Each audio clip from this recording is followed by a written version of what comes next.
கர்த்தருக்கு ஸ்தோத்திரம். Praise the Lord. யோவான் சுவிசேஷம் 14ஆம் அதிகாரம் 2ஆம் 3ஆம் வசனங்களை நாம் படிப்போம். John 14 chapter verses 2 and 3. என் பிதாவின் வீட்டில் அநேக வாசஸ்தலங்கள் உண்டு, அப்படி இல்லாதிருந்தால் நான் உங்களுக்கு சொல்லி இருப்பேன். ஒரு ஸ்தலத்தை உங்களுக்காக ஆயத்தம் பண்ண போகிறேன். நான் போய் உங்களுக்காக ஸ்தலத்தை ஆயத்தம் பண்ணின பின்பு நான் இருக்கிற இடத்திலே நீங்களும் இருக்கும்படி நான் மறுபடியும் வந்து உங்களை என்னிடத்தில் சேர்த்துக் கொள்ளுவேன். In my father's house are many mansions. If it were not so, I would have told you, I go to prepare a place for you. And if I go and prepare a place for you, I will come again and receive you unto myself, that where I am, there ye may be also. கர்த்தருக்கு ஸ்தோத்திரம். Praise the Lord. ஆண்டவராக இயேசு கிறிஸ்து இந்த பூமியில் இருக்கும் பொழுது பிதாவின் வீட்டை குறித்து பேசினார். Jesus Christ, while on earth, he spoke about the house of the Father. இயேசு சொன்னார், என் பிதாவின் வீட்டில் அநேக வாசஸ்தலங்கள் உண்டு. Jesus said, in my Father's house are many mansions. ஆனால் உங்களுக்காக என்னுடைய பிதாவின் வீட்டில் நான் ஒரு இடத்தை ஆயத்தப்படுத்த போகிறேன். But I go to prepare a place for you in my Father's house just for you. அந்த இடத்தை ஆயத்தப்படுத்தின பின்பு நான் மறுபடியும் வந்து உங்களை என்னிடத்தில் சேர்த்துக் கொள்வேன். And after I prepare that place, I'll come once again and gather you unto myself.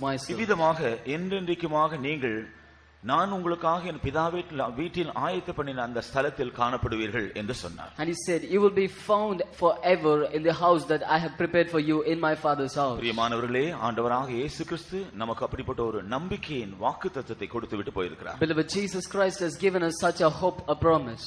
இப்பொழுது அவர் அந்த பிதாவின் வீட்டில் நமக்காக ஒரு இடத்தை ஆயத்தப்படுத்திக் கொண்டிருக்கிறார். Now he is preparing a house for us, a mansion in the Father's house. எப்பொழுது அந்த இடம் ஆயத்தப்பட்டு முடியுமோ உடனடியாக அவர் நம்ம திரும்பி வருவார். When the place is prepared, at once he'll come back.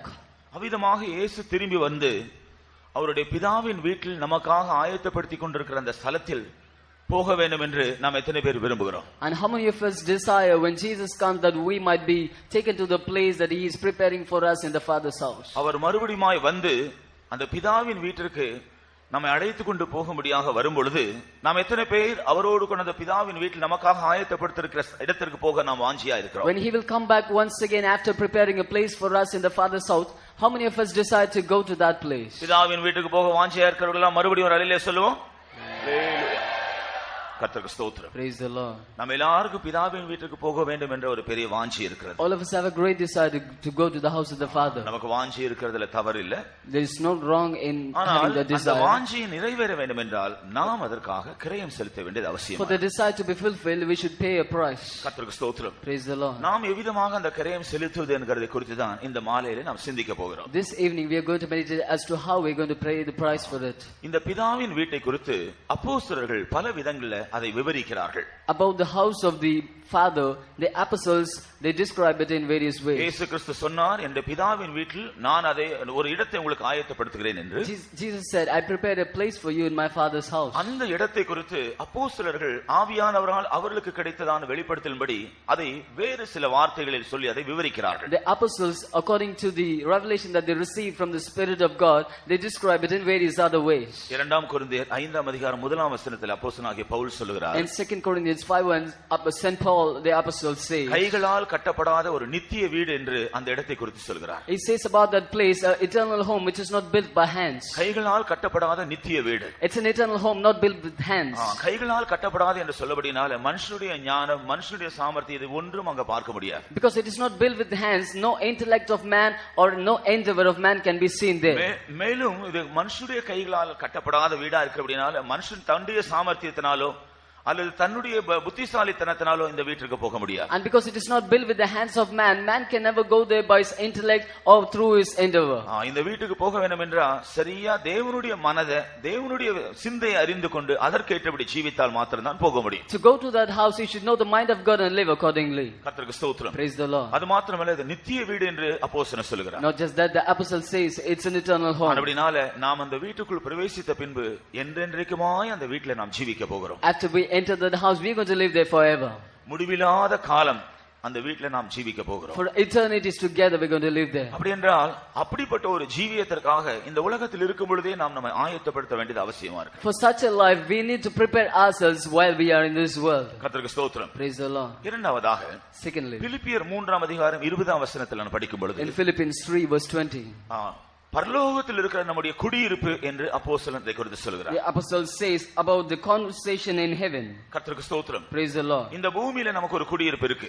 We have here a conversation in the earth. நமக்கு குடி இருக்கக்கூடிய ஒரு வீடு இருக்கு. We have a habitation in this world. சிலர் சொந்தமான வீடுகளில் இருக்கலாம், சிலர் வாடகை வீடுகளில் இருக்கலாம். Some are in rented home and some are in own home. எப்படி என்றாலும் இந்த பூமியில ஜீவிக்கும்படியாக நம்ம எல்லாருக்கும் குடியிருப்பதற்கு ஒரு வீடு இருக்கு. Somehow we have a house in this world to live in. ஆனால் இந்த வீடு நம்முடைய நிரந்தரமான வீடு அல்ல. But this house is not a permanent house for us. ஆகையால் அப்போஸ்தலர் சொல்கிறார், நம்முடைய குடியிருப்பு பூமியில் இல்ல, பரலோகத்தில் இருக்கிறது. Therefore the apostle says our conversation is in heaven, not in home. கர்த்தருக்கு ஸ்தோத்திரம். Praise the Lord. அப்ப நம்முடைய குடியிருப்பு பரலோகத்தில் இருக்க வேண்டும் என்றால், for our habitation to be in heaven, நாம் இந்த பூமியிலே குடியிருக்கிற நாட்டிலேயே அந்த இடத்திற்கு போவதற்கு நாம் ஆயத்தப்பட வேண்டியது அவசியமா இருக்கு. In the days while we are living in this world, we should be prepared to go to that place. கர்த்தருக்கு ஸ்தோத்திரம். Praise the Lord. இந்த பூமியிலே நாம் நிரந்தரமாய் குடியிருக்கும்படியான ஆலோசனைகளை நாம் செய்து அப்படி நாம் ஜீவித்துக் கொண்டிருந்தால் பரலோகத்தில் இருக்கிற அந்த குடியிருப்புக்கு நாம் ஆயத்தமாக்கப்படுவது கஷ்டமாகும். If we make counsel to live in this world permanently, we can never be found worthy, or it will be difficult for us to go to heaven. இன்றைக்கு உலகத்தில் இருக்கிற ஜனங்களுக்கு இந்த நம்பிக்கை இல்ல. The people in this world don't have this hope. ஒரு புறத்தில் அவர்களுக்கு நன்றாக தெரியும் வெகு சீக்கிரத்தில் இந்த உலகம் அழிய போகிறது என்று. And a group of people know that this world is going to perish very soon. ஆனாலும் பல வருஷங்களாக நீண்ட வருஷங்களாக இந்த உலகத்திலே வாழ்வதற்குரியதான எல்லா திட்டங்களையும் தீட்டி அதை செயல்படுத்துவதில் அதிகமாக அவர்கள் ஈடுபடுகிறார்கள். But they indulge in making plans to live for a longer period in this world. கர்த்தருக்கு ஸ்தோத்திரம். Praise the Lord. ஆனால் பிதாவின் வீட்டுக்கு போக வேண்டும் என்ற வாஞ்சையுள்ள தேவனுடைய ஜனங்கள், but people of God who have the desire to go to the house of the Father, நாம் இந்த உலக பிரகாரமான காரியங்களில் நிரந்தரமாக குடியிருக்க கூடாது.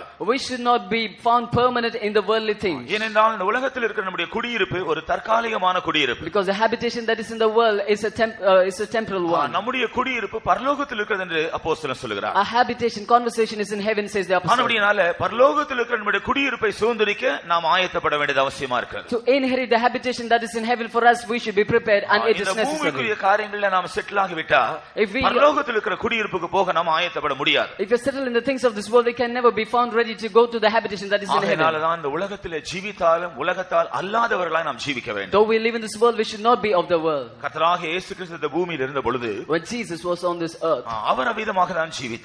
he lived so. அவர் சொன்னார், நான் உலகத்தான் அல்ல, என்னை பின்பற்றுகிறவர்களும் உலகத்தார் அல்ல.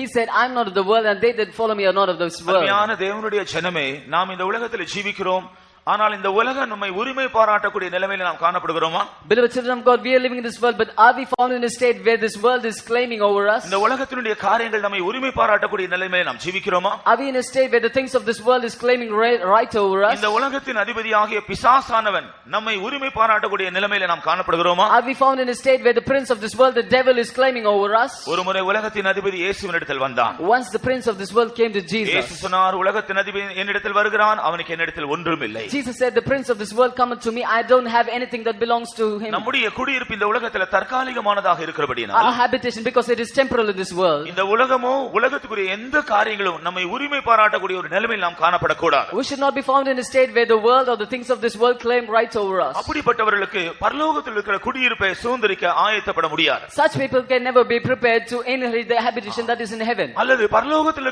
இருக்கிற குடியிருப்புக்காக அவர்கள் தங்கள் ஆயத்தப்பட முடியாது. or they can never be prepared to inherit the habitation that is in heaven. கர்த்தருக்கு ஸ்தோத்திரம். Praise the Lord. அது மாத்திரமல்ல, not just that, இந்த பரலோகத்தில் இருக்கிற குடியிருப்பை நாம் சுதந்தரிக்க என்ன செய்ய வேண்டும்? what should we do to inherit the habitation that is in heaven? அடுத்த வசனத்துல அப்போஸ்தலன் சொல்லுகிறார், in the next verses the apostle says, அந்த பரலோகத்தில் இருக்கிற குடியிருப்புக்கு நம்ம இயேசு கொண்டு போகும்படியாக, for Jesus to take us to that habitation that is in heaven, அவர் அங்கே இருந்து வருவார். he will come from there. அவர் நம்முடைய அற்பமான சரீரத்தை அவருடைய மகிமையான சரீரத்துக்கு போய் மறுரூபப்படுத்துவார். he will change a wild body, fashion it according to his glorious body. அப்ப அந்த மறுரூபமாக்கப்பட்ட சரீரத்திலே தான் பரலோகத்தில் இருக்கிற குடியிருப்பை நாம் சுதந்தரிக்க முடியும். only with that transformed body we can inherit the habitation that we have in heaven. இயேசு அந்த பரலோகத்தில் இருக்கிற குடியிருப்புக்கு நம்மை கொண்டு போகும்படியாய் வரும்பொழுது நம்முடைய சரீரம் மறுரூபம் அடைய வேண்டும் என்றால், when Jesus comes to take us to that habitation that is heaven, for that if our bodies has to be transformed, இப்பொழுதே அந்த மறுரூபமாக்குதல் வேலை நம்முடைய உள்ளான மனுஷனில் நடந்து கொண்டிருக்க வேண்டும். right now the transformation should take place in our inner man. தேவனுடைய வசனத்தால் நம்முடைய ஜீவியத்தில் ஒரு மறுரூபமாக்குதல் வேலை நடப்பிக்க கர்த்தர் விரும்புகிறார். God decides to do transformation work through the word of God in our heart.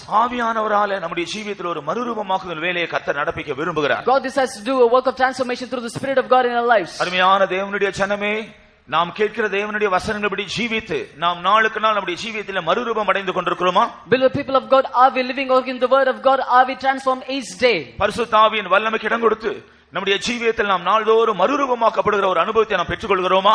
Are we yielding to the Spirit of God and being transformed by the Spirit of God each day? அப்போஸ்தலனாகிய Pavul Corinth சபைக்கு எழும்பொழுது என்ன சொல்கிறார்? Apostle Paul, when he writes to the Corinthians, what does he say? 3 அதிகாரம் 18 வசனத்தில் சொல்கிறார். 3 verse 18. நாம் ஆவியாய் இருக்கிற கர்த்தரால் அவரை போலவே மகிமையின் மேல் மகிமையடைந்து மறுரூபமாக்கப்படுவோம். We will be changed from glory to glory and be transformed by the Spirit of God who is a Spirit. கர்த்தருக்கு ஸ்தோத்திரம். Praise the Lord. அப்ப அவரை போலவே நாம் மறுரூபமாக்கும்படியாக ஆவியானவர் நம்முடைய ஜீவியத்தில் ஒரு மறுரூபத்தின் வேலையை செய்ய விரும்புகிறார். The Spirit of God desires to do a work of transformation in our life that we might be transformed like Him. விசேஷமா இந்த கடைசி நாட்ல பரிசுத்த ஆவியானவர் நம்முடைய ஜீவியத்தில் அந்த மறுரூபமாக்குதல் வேலையை செய்ய திட்டவட்டமாய் செய்ய நாம் இடம் கொடுக்க வேண்டும். Especially in these last days, we should give room to the Spirit of God that He might do a definite work of transformation in our lives. கர்த்தருக்கு ஸ்தோத்திரம். Praise the Lord. மூன்றாவதாக Thirdly, எபிரேயர் 13 அதிகாரம் 14 வசனத்தை நாம் படிக்கும் பொழுது in Hebrews 13:14, அப்போஸ்தலனாகிய பவுல் சொல்கிறார், இது நமக்கு நிலையான நகரம் என்று சொல்கிறார். St. Paul says this is a permanent city. இது ஒரு வீடு இல்ல, ஒரு குடியிருப்பு இல்ல, இது ஒரு நகரம் என்று சொல்கிறார். He says it is a city. கர்த்தருக்கு ஸ்தோத்திரம். Praise the Lord. நகரம் என்று சொல்லும் பொழுது அது ஒரு விசாலமான அனுபவத்தை காண்பிக்கிறது. City shows an enlarged experience. கர்த்தருக்கு ஸ்தோத்திரம். Praise the Lord. அப்படினால இயேசு நமக்காக ஆயத்தமாக்கி கொண்டிருக்கிறதான இடமானது ஒரு விசாலமான இடம். The place that Jesus is preparing for us is a large place. அது மாத்திரமல்ல, அது நிலையாய் இருக்கிற நகரம். Not just that, it's சீக்கிரத்தில் முடிந்து போகிற நகரம் அல்ல. Not just that, it's a continuing city. It won't end up soon.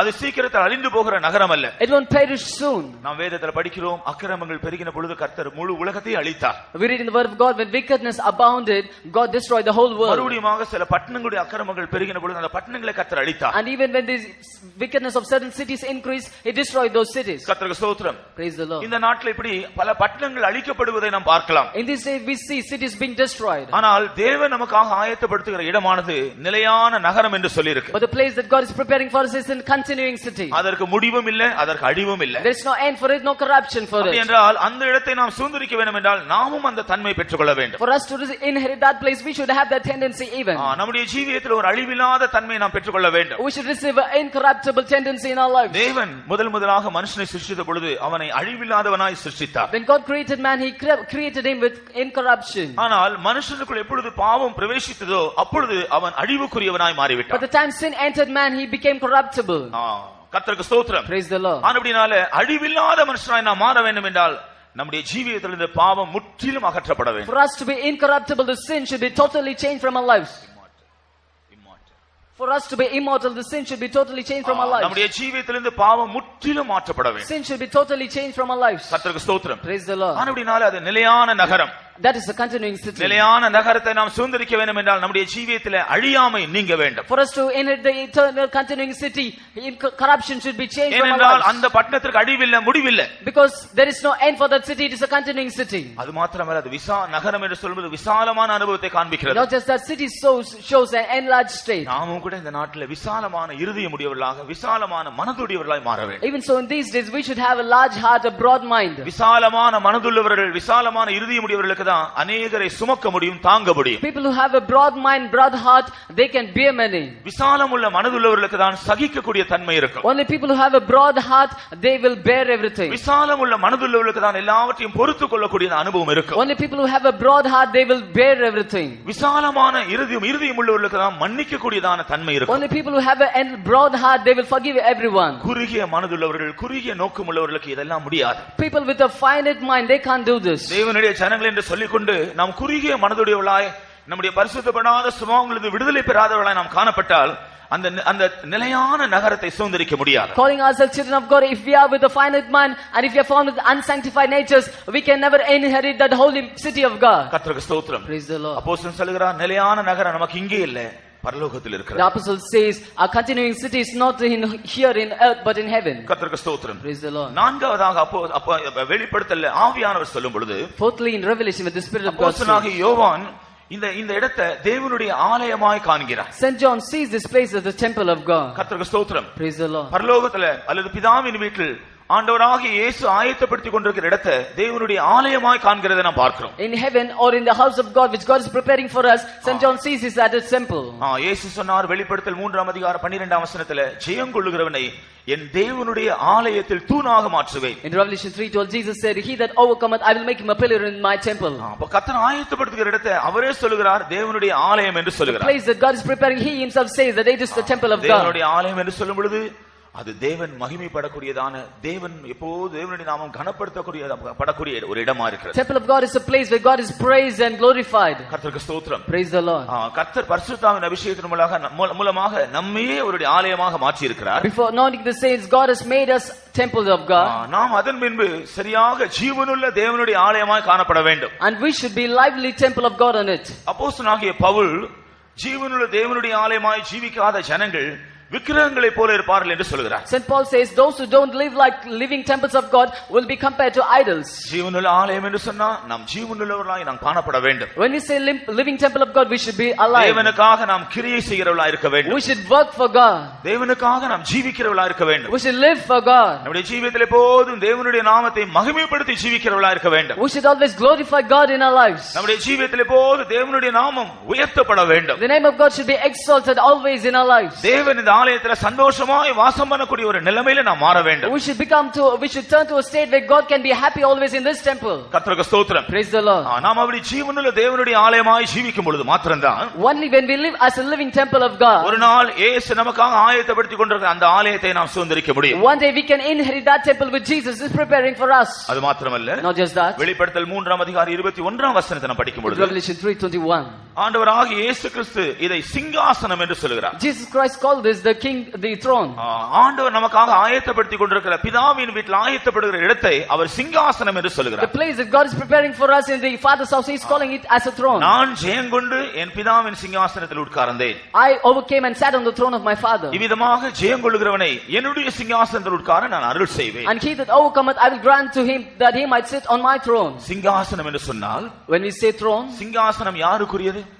The throne, to whom does it belong? Jayam கொள்ளுகிறவர்களுக்கு. To the overcomers. தம்முடைய ஜீவியத்தில் தோல்வி அடைகிறவர்கள் சிங்காசனத்தில் வீற்றிருக்க முடியாது. People who fail in their lives can't be seated on the throne. ஆனபடினால சிங்காசனத்தை சுதந்தரிக்க வேண்டும் என்றால் நம்முடைய அனுதின ஜீவியத்தில் நாம் சந்திக்கிற பரீட்சைகள் சோதனைகளை படிப்படியாக ஜெயித்து ஜெயாளிகளாய் மாற வேண்டும். To inherit the throne, we should overcome all the trials and temptations that we face, and we should become overcomers. கர்த்தர் நமக்கு ஒரு சிங்காசனத்தை ஆயத்தப்படுத்தி கொண்டிருக்கிறபடினால, because God is preparing a throne for us, அந்த சிங்காசனத்தை சுதந்தரிக்கக்கூடிய பாத்திரங்களாய் நாம் மாறுவதற்கு அதற்கேற்ற சோதனைகளை பரீட்சைகளை நமக்கு அனுமதிக்கிறார். that we might be partakers of the that we might be inherit the throne of God. God is temptations and trials for that. நாம் சந்திக்கிற சோதனைகள் பரீட்சைகள் நாம் தோல்வி அடைவதற்காக அல்ல.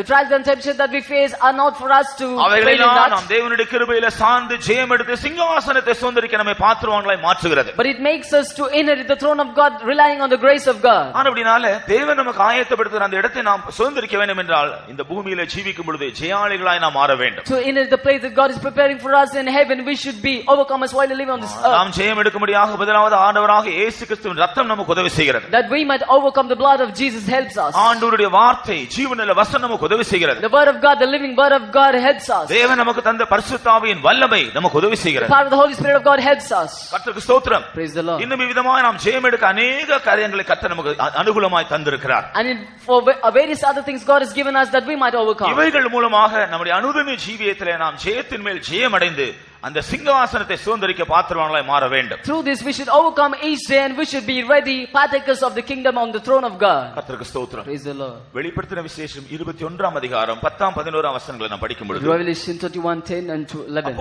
அப்போஸ்தலனாகிய யோவான் இந்த இடத்தை பார்க்கும் பொழுது, when we say about St. John, இது ஒரு பெரிய நகரமாக பார்த்தான். he saw it as a great city, இது ஒரு பரிசுத்த நகரமாய் பார்த்தான். as a holy city, இது தேவனுடைய மகிமையினாலே நிறைந்த ஒரு நகரமாக அவன் பார்க்கிறான். as a city filled with the glory of God. கர்த்தருக்கு ஸ்தோத்திரம். Praise the Lord. பிதாவின் வீட்டில இயேசு நமக்கு ஆயத்தப்படுத்திக் கொண்டிருக்கிற இடம் ஒரு பெரிய நகரம் போன்றது. The place that Jesus is preparing for us in the Father's house, it's like a great city. அது பரிசுத்தமானது. It's holy. அது தேவனுடைய மகிமையினால் நிறைந்த ஒரு இடம். It's a place filled with the glory of God. ஆகவே நாம் அந்த இடத்தை சுதந்தரிக்க வேண்டும் என்றால், for us to inherit that place, நம்முடைய ஜீவியத்தில் தேவன் விரும்புகிற பரிசுத்தவான்களாய் மாற வேண்டும். we should be holy like God desires in us. கர்த்தருக்கு ஸ்தோத்திரம். Praise the Lord. தேவன் விரும்புகிற பரிசுத்தவான்களாய் நாம் மாறும் பொழுது மாத்திரமா இந்த பரிசுத்த நகரத்தில் நாம் பிரவேசிக்க முடியும். when we become saints pleasing to God, only then we can enter that holy city of God. வெளிப்படுத்தின விசேஷம் 21 21 அதிகாரம் கடைசி வசனத்துல படிக்கிறோம். Revelation 21 last verse we read. தீட்டுள்ளது, அருவருப்பானது, அசுத்தமானது நடப்பிக்கிறது ஒன்றும் இந்த நகரத்துக்குள் பிரவேசிக்க முடியாது. Abominable, wicked, anything, any such thing won't enter that land. ஆகவே நாம் இந்த பரிசுத்த நகரத்தில் பிரவேசிக்க வேண்டும் என்றால், For us to enter that holy city, நம்முடைய ஜீவியத்துல நாள்தோறும் பரிசுத்தத்திலிருந்து பரிசுத்தத்துக்கு நாம் போக வேண்டும். each day we should pass from holiness to நம்முடைய holiness. ஜீவியத்துல ஒரு ஆழமான ஒரு பரிசுத்தத்தை வாஞ்சிக்க வேண்டும். We should desire a deeper holiness in our lives. நம்முடைய ஜீவியத்தில் கர்த்தரும் அதை விரும்புகிறார். Even God desires that in our அதனால lives. தான் அவர் சொல்கிறார், நான் பரிசுத்தர், ஆகவே நீங்களும் உங்கள் எல்லா கிரிய நடக்கைகளிலும் பரிசுத்தராயிருங்கள். And that is why he says, I am holy, be also holy in all your works and deeds. கர்த்தருக்கு ஸ்தோத்திரம். Praise the Lord. பிதாவின் வீட்டை சுதந்தரிக்கும்படியாக இயேசு நம்மை அழைக்கும்படியாய் வரும்பொழுது, When Jesus will come to take us that we might inherit the throne our of the Father, எதிர்பார்க்கிற பரிசுத்தம் நம்முடைய ஜீவியத்தில் இல்லாவிட்டால் நாம் அவரை தரிசிக்கவே முடியாது. if we won't have that holiness that he expects in us, we can அப்படினால never தான் see him. அப்போஸ்தலன் சொல்கிறார், பரிசுத்தம் இல்லாமல் ஒருவரும் அவரை தரிசிப்பதில்லையே. That is why the apostle says, holiness without which no man shall see God. கர்த்தருக்கு ஸ்தோத்திரம். Praise the Lord. அப்படினால இந்த நாட்டில பரிசுத்தத்தில் நாம் வைராக்கியம் உள்ளவர்களாய் இருக்க வேண்டும். These days we should be zealous in holiness. நம்முடைய நாள்தோறும் நம்முடைய ஜீவியத்தில் பரிசுத்தத்திலிருந்து பரிசுத்தத்துக்கு நாம் முன்னேறி செல்கிறவர்களாய் இருக்க வேண்டும். Each day we should pass from holiness to holiness. Corinth சபைக்கு எழுதும்போது அப்போஸ்தலன் சொல்கிறார், Writing to the Corinthians, the apostle says, தேவபயத்தோடு பரிசுத்தமாகுதலை பூர்ணப்படுத்துங்கள் என்று சொல்கிறார். with the fear of God we should perfect holiness. அப்ப பரிசுத்தத்தோடு சரியான ஒரு தேவபயத்தோடு நம்முடைய பரிசுத்தத்தை பாதுகாக்கும் பொழுதுதான் பரிசுத்தத்தில் ஒரு பூர்ணத்தை நாம் பெற்றுக்கொள்கிறோம். When we preserve the holiness with the fear of God, we can receive a perfection in holiness. கர்த்தருக்கு ஸ்தோத்திரம். Praise the Lord. அப்படினால யார் விதமாய் பரிசுத்தவான்களாய் மாற்றப்படுகிறார்களோ அவர்கள்தான் அந்த பரிசுத்த நகரத்தில் பிரவேசிப்பார். People who change as saints, they will enter the holy city of God. ஒரு விதத்துல ஆண்டவர் நமக்கு அபிஷேகத்தை தரும் பொழுது நாம் பரிசுத்தவான்களாய் மாறுகிறோம். In one sense, when God gives us the Holy Spirit of God, we become saints. ஆனால் அதே வேளையில நாம் புதிதாக பிறந்த குழந்தைகளைப் போல தான் இருக்கிறோம். At the same time, we are like newborn babes. அப்படினால தான் அப்போஸ்தலனாகிய பவுல் எபேசியருக்கு எழுதும்போது சொல்ல பரிசுத்தவான்கள் சீர் பொருந்த வேண்டும் அல்லது பூரணப்பட வேண்டும் என்று சொல்கிறார். And that is why St. Paul says the saints to be edified, a perfected. கர்த்தருக்கு ஸ்தோத்திரம். Praise the Lord. அப்படினால நாம் பரிசுத்தத்திலிருந்து பரிசுத்தத்துக்கு வளர்ந்து ஒரு பூரணத்தை பெற்றுக்கொண்டால் இந்த பரிசுத்த நகரத்தை சுதந்தரிக்கக்கூடிய பாத்திரங்களாய் மாறலாம். If we will pass from holiness to holiness and be perfected, we can inherit that holy city of God. அது மாத்திரமல்ல, இது தேவனுடைய மகிமையினால மூடப்பட்டிருக்கு. Not just that it is filled with the glory of God. தேவனுடைய மகிமையினால் நிறைந்த ஒரு நகரம். A land filled with the glory of God. நாமும் கூட இந்த நகரத்தில் பிரவேசிக்க வேண்டும் என்றால், Even so, for us to enter that land, அந்த மகிமைக்காக நம்ம ஆயத்தப்படுத்த வேண்டும். we should prepare ourselves for that glory. கர்த்தருக்கு ஸ்தோத்திரம். Praise the Lord. இந்த பூமியில் இருக்கும் பொழுதே நாம் அந்த மகிமையை பெற்றுக்கொள்வதற்கு நாம் பிரயாசப்பட வேண்டும். While we are in this world, we should strive to inherit that glory. எப்படி அந்த மகிமை பெற்றுக்கொள்ளலாம்? How can we receive the glory? நீதிமொழிகள் 19 அதிகாரம் 11ஆம் வசனத்துல படிக்கிறோம். In Proverbs 19:11 குற்றங்களை மன்னிப்பது மகிமை. To forgive mistakes is glory. நம்முடைய ஜீவியத்துல முதலாவது மகிமை பெற்றுக்கொள்றது நாம் அறிந்திருக்கிற பல காரியங்கள் அவைகள் இல்ல. முதல் காரியம் மன்னிக்க கூடிய இருதயம் வேண்டும். The glory that we receive is not by the various things that we know. Firstly, we should forgive. ஏனென்றால் நாம் பாவிகளாய் இருக்கும் பொழுது இயேசு நம்மை மன்னித்ததனால் தான் அவருடைய மகிமையின் ஒரு சிறிய அம்சத்தை நாம் பெற்றிருக்கிறோம். Because while we are sinners, Jesus forgave us, and therefore we have received a small part of His glory. அதனால நாம் மகிமை பெற்றுக்கொள்ளக்கூடிய பல வழிகள் உண்டு. There are various ways to receive glory. முதல் காரியம் மன்னிக்க வேண்டும். First thing is we should forgive. நம்முடைய ஜீவியத்தை நாம் நிதானித்து பார்ப்போம். Let us examine our lives. கடந்த நாட்ல நாம் மன்னிக்க வேண்டியவர்களுக்கு மன்னித்திருக்கிறோமா? The past days, have we forgiven those who we ought to forgive? நமக்கு விரோதமாக சிலர் தவறுகள் செய்த பொழுது, நமக்கு விரோதமாய் சிலர் கிரியை செய்த பொழுது அவர்களை மன்னித்திருக்கிறோமா? When some work against us, have we forgiven them? நாம் இந்த மகிமை பெற்றுக்கொள்ள வேண்டும் என்றால் முதலாவது மன்னிக்க கூடிய கிருபை பெற்று மற்றவர்களை மன்னித்து இந்த மகிமைக்கு பாத்திரமாகலாம். To receive that glory, we should receive the grace to forgive and then be partakers of the glory. ஸ்தோத்திரம். Praise the Lord. அது மாத்திரமல்ல, அவருடைய நாமத்தின் நிமித்தமாய் நாம் பாடுபடுகிறது நம்மை ஒரு பெரிய மகிமைக்கு ஆயத்தப்படுத்துகிறது. Not just that, when we suffer for His sake, it will make us worthy for a greater glory. அவருடைய சித்தத்தின்படி நாம் பலவிதமான உபத்திரவங்களில் கடந்து செல்வது நம்மை ஒரு பெரிய மகிமைக்கு ஆயத்தப்படுத்துகிறது. According to His will, when we go through trials and tribulation, that will make us partakers of His glory. கர்த்தருக்கு ஸ்தோத்திரம். Praise the Lord. அப்படினால கர்த்தருடைய நாமத்தின் நிமித்தம் பாடுபடுவதற்கு, உபத்திரவங்கள் வழியாக கடந்து போவதற்கு நாம் ஆயத்தமாயிருக்க வேண்டும். We should be ready to suffer for the sake of God, to be persecuted for His sake. பாடுகளை கண்டு நாம் விலகி ஓடக்கூடாது. We should not run away seeing sufferings. உபத்திரவங்களை கண்டு நாம் முறுமுறுக்க கூடாது. We should not murmur seeing tribulation.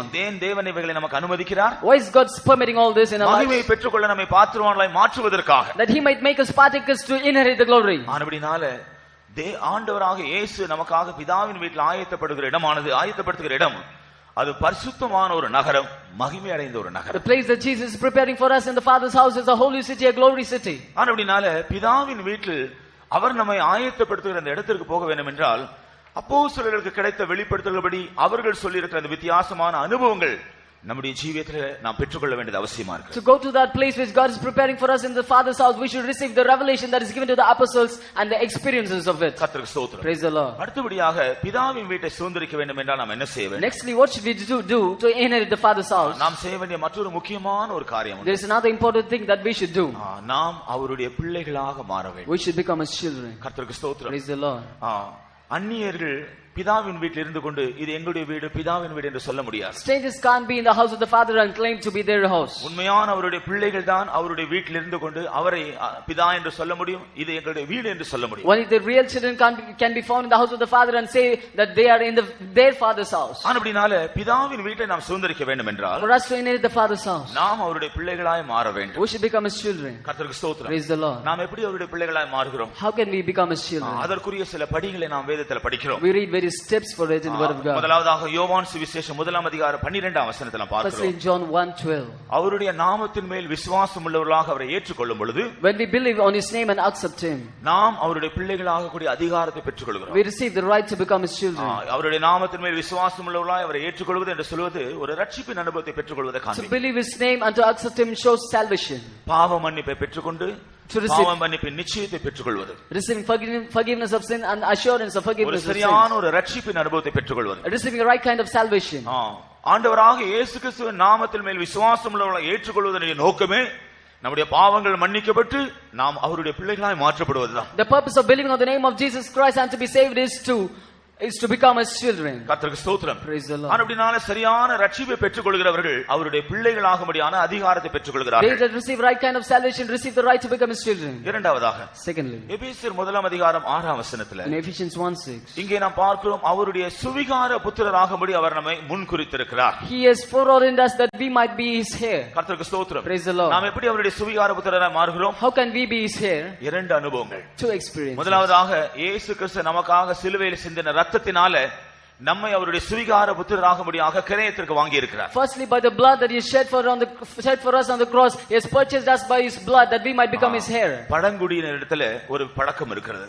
The tribal people have a ritual. அவர்கள் தங்களுடைய பிள்ளைகளாக யாரையாகிலும் ஒருவர் அவர்கள் சுவிகார புத்திரமாக எடுத்துக்கொள்ளும் பொழுது, If they adopt someone as their son, அவர்கள் தங்களுடைய கையை கீறி அந்த ரத்தத்தை அந்த பிள்ளையுடைய கையின் ரத்தத்தில் வைப்பார்கள். they will strike their flesh and they will take the blood and keep it on the child's அந்த flesh. பிள்ளையுடைய அந்த அவர்கள் தத்து எடுக்க போகிற அந்த பிள்ளைய கை அந்த ரத்தத்தின் மேல் வைப்பார்கள். And they will keep the hand of that adopting child on the hands. இது அந்த பிள்ளையை இனி அவர்கள் தங்களுக்காக மகனாக மகளாக அவர்கள் தத்து எடுத்துக் கொண்டார்கள் என்பதற்கு இதுதான் ஒரு அத்தாட்சி. And this is a proof that they have adopted the son or daughter. கர்த்தருக்கு ஸ்தோத்திரம். Praise the Lord. நம்முடைய ஆண்டவராக இயேசு கிறிஸ்து நமக்காக இவ்விதமாக அவருடைய கரத்தை கீறி ரத்தம் சிந்தவில்லை. Our Lord Jesus, He didn't strike His hand and pierce and to take blood for அவருடைய us. முழு ரத்தத்தையும் கடைசி சொட்டு ரத்தத்தையும் நமக்காக சிந்தி இருக்கிறார். Shed His whole blood, last drop of blood for us.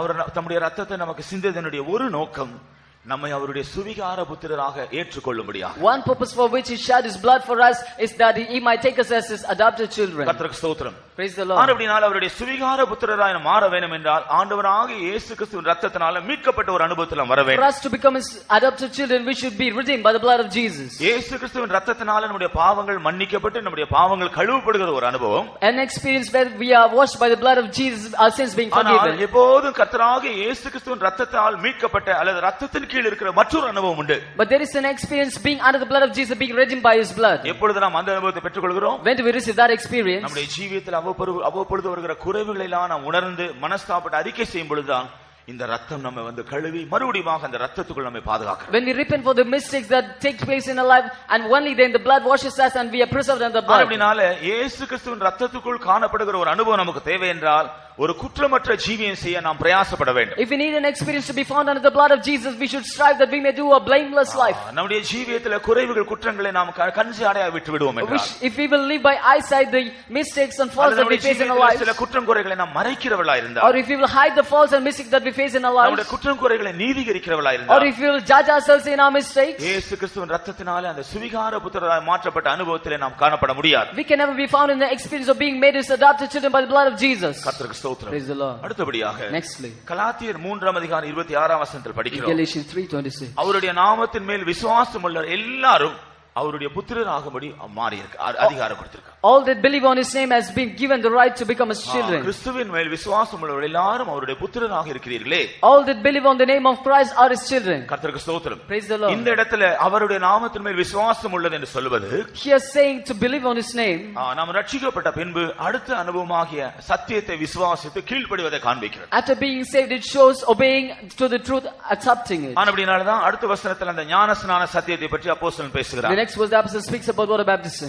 கர்த்தராகிய இயேசு கிறிஸ்து கூட இதை பற்றி சொல்லும் பொழுது விசுவாசம் உள்ளவர்களாகி ஞானஸ்நானம் பெற்றவர்கள் ரட்சிக்கப்படுவார்கள் என்று சொன்னார். When Jesus said those that believe and be saved, they will be saved. அப்படினால அடுத்தபடியாக அவருடைய குமாரர்களாக அல்லது அவருடைய பிள்ளைகளாய் நாம் மாறும்படியாக சத்தியத்தை விசுவாசித்து அதற்கு கீழ்ப்படிய வேண்டும். Next we should believe the truth and obey it, that we might become his children. கர்த்தருக்கு ஸ்தோத்திரம். Praise the Lord. இவ்விதமாக நாம் அவருடைய பிள்ளைகளாய் மாறக்கூடிய மற்றொரு ஸ்லாக்கியத்தை பெற்றுக்கொள்கிறோம். In this way we receive another right to become his children. கர்த்தருக்கு ஸ்தோத்திரம். Praise the Lord. இந்த அனுபவத்தை பெற்றுக்கொண்ட பின்பு After receiving this experience, நாம் இன்னும் அவருடைய பிள்ளைகளாய் மாறும்படியான வேறொரு அனுபவம் நமக்காக உண்டு. there is another more experience for us to become his children. மத்தேயு சுவிசேஷம் 15ஆம் அதிகாரம் 26ஆம் வசனத்தை நாம் படிக்கும் பொழுது In Matthew 15:26, இயேசு கிறிஸ்து அவருடைய பிள்ளைகளை பற்றி பேசுகிறத பார்க்கிறோம். Jesus speaks about his children. அவருடைய பிள்ளைகளுக்காக வைக்கப்பட்டிருக்கிற அப்பத்தை குறித்து பேசுகிறார். He speaks about the bread cup for his children. ஒரு ஸ்திரீ தன்னுடைய மகளுடைய வியாதியின் சுகத்திற்காக இயேசுவினிடத்தில் வந்து கேட்ட A பொழுது woman when she came to Jesus for this healing of her இயேசு daughter, சொன்னார், இந்த அப்பம் பிள்ளைகளுக்குரியது, இதை எடுத்து நாய்க்குட்டிகளுக்கு தர முடியாது. Jesus said this bread belongs to the children, I can give it to the dog. பிள்ளைகளின் அப்பம் என்று சொன்னால் என்ன? Children's bread, what is it? தெய்வீக சுகம், Divine healing. கர்த்தருக்கு ஸ்தோத்திரம். Praise the Lord. அப்படினால சரியாய் ரட்சிக்கப்பட்ட பின்பு ஞானஸ்நான சத்தியத்துக்கு கீழ்ப்படிந்த பின்பு நமக்கு வருகிற எல்லா வியாதிகள் பலவீனங்களுக்கெல்லாம் நம்முடைய தேவனிடத்திலிருந்து அந்த சுகத்தை அப்பம் போல நாம் பெற்றுக்கொள்ள வேண்டும். After being rightly saved and after taking water baptism for all the sickness that we face in our lives, we should receive that healing as bread from Jesus. ரட்சிக்கப்பட்ட பின்பு, After being saved, ஞானஸ்நான சத்தியத்துக்கு கீழ்ப்படிந்த பின்பு, after obeying water baptism, நாம் இந்த பிள்ளைகளின் அப்பத்தை புசிக்கிற அனுபவம் இல்லாவிட்டா அவருடைய பிள்ளைகளாய் மாற முடியாது. if we don't have the experience of eating the bread of children, we can never become his children. துரதிர்ஷ்டவசமாக இன்றைக்கு அநேக தேவனுடைய பிள்ளைகள் இந்த விஷயத்துல தோல்வி அடைந்திருக்கிறார்கள். Unfortunately, many children of God face failure in this. அருமையான தேவனுடைய பிள்ளையே, உன்னுடைய ஜீவியத்துல இன்றைக்கு ஒரு புதுப்பித்தலை தரும்படியாக கர்த்தர் விரும்புகிறார். Dear people of God, God decides to renew your life today. உன்னுடைய வியாதிகள் வரும்பொழுது உனக்கு கர்த்தர் மேல விசுவாசம் இல்லை. வியாதிகள் வரும்பொழுது கர்த்தர் மேல உனக்கு விசுவாசம் இல்லை. When we face sickness, we don't have faith on God. ஆனபடினால மனுஷனையும் மருந்தையும் நாடி ஓடுகிறாய். Therefore we seek after medicine and men. அதனால உனக்கு உண்டாகக்கூடிய ஒரு பெரிய நஷ்டத்தை நீ அறிந்திருக்கிறாயா? And because of that, do you know the great loss you நீ face? அவருடைய பிள்ளைகளாய், நீங்கள் அவருடைய பிள்ளைகளாய் காணப்படக்கூடிய ஸ்லாக்கியத்தை இழந்து போகிறீர்கள். You're going to lose the right to become his children. அவருடைய பிள்ளைகளாய் நீங்கள் மாறாவிட்டால் எப்படி அவருடைய வீட்டில் நீங்கள் வர முடியும்? If you don't become his children, how can you come into his house? நீங்கள் அவரை மறுதலித்து சத்தியத்தை மறுதலித்து நீங்கள் மனுஷரை சார்ந்து ஜீவிக்கும் பொழுது எப்படி தேவனுடைய பிள்ளைகளாய் மாற முடியும்? When you deny him and the truth and you follow men, how can you come into his house? தேவனுடைய பிள்ளைகளாய் நீங்கள் மாறாவிட்டால் எப்படி தேவனுடைய வீட்டுக்கு நீங்கள் வர முடியும்? If you won't become his children, how can you come into his house? அப்படினால் இந்த விஷயத்துல தோல்வியில் உள்ளவர்கள் எல்லாரும் கர்த்தருடைய சமூகத்தில் தீர்மானம் செய்து கொள்ளுங்கள். All those who face failure in this life, you should make a determination in the நீங்கள் presence of உண்மையாக God. மறுபடியும் அவருடைய பிள்ளைகளாய் மாறுபடியாய் தீர்மானம் செய்து அவருடைய பிள்ளைகளாய் மாறுவீர்கள் என்றால் பாக்கியவான்கள். If you determine to become his children and will become his children, you are blessed. பிள்ளைகளுடைய அப்பமாகிய தெய்வீக சுகம் உங்களுக்குரியது. Children's blood, the bread, the divine healing belongs to you. அவருடைய பிள்ளைகள் என்றால் அந்த பிள்ளைகளின் அப்பம் நமக்குரியது. If we are his children, children's bread belongs to us. ஆனபடினால நமக்கு வியாதிகள் வரும்போது நம்முடைய பிதாவை நோக்கி பார்ப்போம். Therefore when we face sickness, let us look at our Father. அவர்தான் நம்மை சிருஷ்டித்தவர். He is our creator. ஆனபடினால நம்முடைய வியாதிகளுக்குரிய எல்லா காரணம் அவருக்கு தெரியும். Therefore he knows all the reason for our sickness. கர்த்தருக்கு ஸ்தோத்திரம். Praise the Lord. ஆனபடினால நாம் அவரை நோக்கி பார்த்து அவரை நோக்கி கூப்பிட்டு இந்த அப்பத்தை வாங்கி சுகத்தை பெற்றுக்கொள்வோமா? Let us look unto him, call unto him, receive the bread and be healed. அப்படி என்றால் நாம் அவருடைய பிள்ளைகளாய் மாறுவோம். அவருடைய வீட்டில் வரக்கூடிய ஸ்லாக்கியம் நமக்கு உண்டு. If then we will become his children, we have the right to come into his house. கர்த்தருக்கு ஸ்தோத்திரம். Praise the Lord. அடுத்தபடியாக கலாத்தியர் 4ஆம் அதிகாரம் 6ஆம் வசனத்தில் படிக்கிறோம். In Galatians 4:6 nextly. நாம் அவரை அப்பா பிதாவே என்று கூப்பிடும்படியாக புத்திர சுவிகாரத்தின் ஆவி அவர் நமக்கு தருகிறார். He gives us the spirit of adoption that we might call him Abba Father. நாம் இரண்டு விதத்திலே அவருடைய சுவிகார புத்திரராகிறோம் என்று பார்த்தோம். In two ways we become his adopted children. ஒன்று அவருடைய இரத்தத்தினால நம்மை மீட்டுக் கொள்கிறபடினால. One because he redeems us by his blood. மற்றொன்று அவருடைய ஆவியினால நம்மை அபிஷேகம் பண்ணுகிறபடினால. And next because he anoints us with his spirit. கர்த்தருக்கு ஸ்தோத்திரம். Praise the Lord. ஆனபடியால் இந்த அபிஷேகத்தை நாம் பெற்றுக்கொள்ள வேண்டும். We should receive that anointing therefore. இந்த அபிஷேகத்தை நாம் பெற்றுக்கொள்ளும் பொழுது நாம் அவரை அப்பா பிதாவே என்று கூப்பிடக்கூடியதான அப்படிப்பட்ட ஒரு ரிலேஷன்ஷிப் நமக்கு உண்டாகிறது. When we receive that anointing, we receive a relationship to call him Abba Father. அப்பா பிதாவே என்று கூப்பிடக்கூடியதான ஒரு உரிமை நமக்கு கிடைக்கிறது. We will receive a right to call him Abba Father. ஆனபடியால் தான் அப்போஸ்தலன் சொல்கிறார், அப்பா பிதாவே என்று கூப்பிடப்படக்கூடியதான புத்திர சுவிகாரத்தின் ஆவி அவர் உங்களுக்கு தந்திருக்கிறார். Therefore the apostle says he's given us the spirit of adoption that we might call him Abba Father. யாரெல்லாம் இந்த புத்திர சுவிகாரத்தின் ஆவியை பெற்றிருக்கிறீர்கள்? How many of you have received the spirit of adoption? யாரெல்லாம் இந்த பரிசுத்தாவின் அபிஷேகத்தை பெற்றிருக்கிறீர்கள்? How many have received the spirit of the Holy Spirit of God? பரிசுத்தாவின் அபிஷேகத்தை பெற்றபடினாலே அவரை அப்பா பிதாவே என்று கூப்பிடக்கூடிய ஸ்லாக்கியம் எனக்கு உண்டு என்று எத்தனை பேர் சொல்ல How முடியும்? many of you can say, just because I've received the spirit of God, I have the privilege to call him Abba Father? நான் அவரை அப்பா பிதாவே என்று கூப்பிடக்கூடிய ஸ்லாக்கியத்தை உடையவனாய் இருக்கும்படி தேவன் என்னை பரிசுத்தாவினால் அபிஷேகித்தார் என்று சொல்லுகிறவர்கள் எத்தனை பேர்? How many of you here can say that God has filled me with the Holy Spirit of God that I might call him Abba Father? நாம் அவர் அப்பா பிதாவே என்று கூப்பிடக்கூடிய அவருடைய பிள்ளைகளாக புத்திரராக இருந்தால் அவருடைய வீட்டிலே நாம் வரக்கூடிய ஸ்லாக்கியத்தை பெற்றுக்கொள்ளலாம். If we are his children calling Abba Father, we can receive the right to come in his house. கர்த்தருக்கு ஸ்தோத்திரம். Praise the Lord. பரிசுத்தாவின் அபிஷேகத்தை பெற்ற பின்பு After receiving the Holy Spirit of God, பரிசுத்தாவினால நடத்தப்படுகிற ஒரு அனுபவம் உண்டு. there is an experience where we are being led by the Spirit of God. கர்த்தருக்கு ஸ்தோத்திரம். Praise the Lord. பரிசுத்தாவியை நாம் பெற்ற பின்பு பரிசுத்தாவியானவர் கொஞ்சம் கொஞ்சமாக நம்முடைய முழு ஆவி ஆத்மா சரீரத்தை ஆண்டு கொள்ள விரும்புகிறார். After receiving the Holy Spirit of God, the Spirit of God decides to rule our spirit, soul and body step by step. ஆனபடினால நாம் முழுவதுமாக பரிசுத்தாவியாருக்கு நம்மை ஒப்பு கொடுக்க வேண்டும். Therefore we should totally yield to the Holy Spirit of God. ஒரு முறை ஒரு தேவனுடைய ஊழியருக்கு கர்த்தர் ஒரு தரிசனத்தை தந்தார். Once God gave a vision to a servant of God. அந்த தரிசனத்துல அவர் இரண்டு கூண்டுகள் கேஜஸ் பார்த்தார். In the vision he saw two cages. அதுல ஒரு கூண்டுல ஒரு புறா இருந்தது. In one cage there was a dove. அந்த புறா கூண்டுக்குள்ள இருந்தது. And the dove was in the cage. அதை ஒரு ஊழியக்காரனை போல வஸ்திரம் தரித்த ஒருவர் பிடித்துக் கொண்டிருந்தார். And the servant of God was catching hold of it. இன்னொரு தரிசனத்துல In another vision, அதே கூட்டுக்குள்ள ஒரு அந்த ஊழியக்காரனை போல வஸ்திரம் தரித்திருந்தார். அதை ஒரு புறா தன்னுடைய வாயில பிடித்துக் கொண்டிருந்தார். a person dressed like the servant of God, the dove has been catching hold of him. அந்த ஊழியக்காரன் அந்த கூண்டுக்குள்ள இருந்தார். The servant of God was found in the cage. புறா அந்த கூண்டை தாங்கி கொண்டு பிடித்துக் கொண்டிருக்கிறது. The dove was catching hold of the cage. அப்போ அவர் கர்த்தரிடத்தில் ஆண்டவரே இதனுடைய அர்த்தம் என்ன என்று கேட்டார். He asked the meaning of the vision. அப்பொழுது கர்த்தர் அவருக்கு சொன்னாராம், God said, ஆவியினால நடத்தப்படுகிற அனுபவம் ஆவியானவரை நடத்துகிற அனுபவம் இது என்று சொன்னார். An experience of being led by the Spirit of God and an experience where we are leading the Spirit of God. கர்த்தருக்கு ஸ்தோத்திரம். Praise the Lord. கூண்டுக்குள்ள இருக்கிறதான அந்த தேவனுடைய மனுஷனை புறா தன்னுடைய வாயில பிடித்துக் கொண்டிருக்கிறது.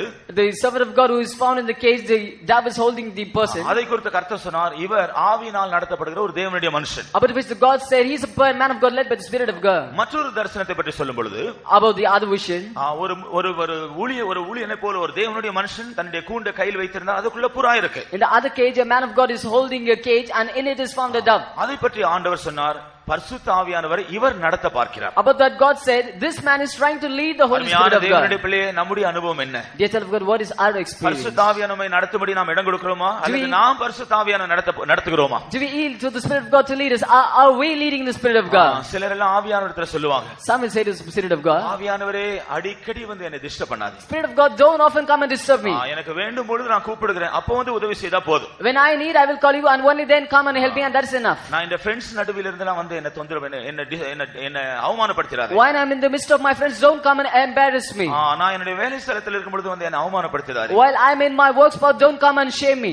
நான் என்னுடைய உறவினர்கள் மத்தியில் இருக்கும் பொழுது அப்ப அந்த நேரத்தில் வந்து என்ன டிஸ்டர்ப் பண்ணாதே. While I am in the midst of my relatives, don't come and shame me. கர்த்தருக்கு ஸ்தோத்திரம். Praise the Lord. அருமையான தேவனுடைய பிள்ளையே, நீ பரிசுத்த ஆவியானுக்கு அப்படி கட்டளை போடுகிறாயா? Dear child of God, do you command the Holy Spirit of God in that way? நீ பரிசுத்த ஆவியானவரை நடத்துகிறாயா? Are you leading the Spirit of God? அப்படி என்றால் நீ தேவனுடைய பிள்ளையாய் மாற முடியாது. If then you can never become his children. ஒருவேளை பரிசுத்த ஆவி பெற்றதனால அப்பா பிதாவே என்று கூப்பிடக்கூடியதான ஸ்லாக்கியம் உனக்கு உண்டு. Maybe just because you received the Spirit of God, you have the right to call him Abba Father. பரிசுத்த ஆவியை பெற்ற பின்பு அவரால் நடத்தப்பட நீ இடம் கொடுக்காவிட்டால் அந்த ஸ்லாக்கியத்தை இழந்து விடுவாய். But after receiving the Holy Spirit of God, if you don't yield that he might lead you, you lose that privilege. அதனால்தான் ரோமர் 8:14 படிக்கிறோம். Therefore in Romans 8:14 we read, எவர்கள் தேவனுடைய ஆவியினால் நடத்தப்படுகிறார்களோ அவர்கள் தேவனுடைய புத்திரராய் for இருக்கிறார்கள். they that are led by the Spirit of God are children of God. பரிசுத்த ஆவியை பெற்ற பின்பு After receiving the Holy Spirit of God, தேவனுடைய புத்திரராக ஸ்திரப்படுத்துவதற்காக ஆவியானவர் நம்மை முழுவதுமாய் ஆட்கொண்டு நம்மை நடத்த the விரும்புகிறார். Spirit of God wholly decides to take control of us and lead us that we might become his children. நாம் முழுவதுமாக ஆவியானவருக்கு ஒப்பு கொடுத்து அவரால் நடத்தப்பட பழகிக் கொள்ள வேண்டும். We should totally yield to the Spirit of God and should experience to be led by him. சில வேளையில ஆரம்பத்தில் தவறுகள் வரலாம்.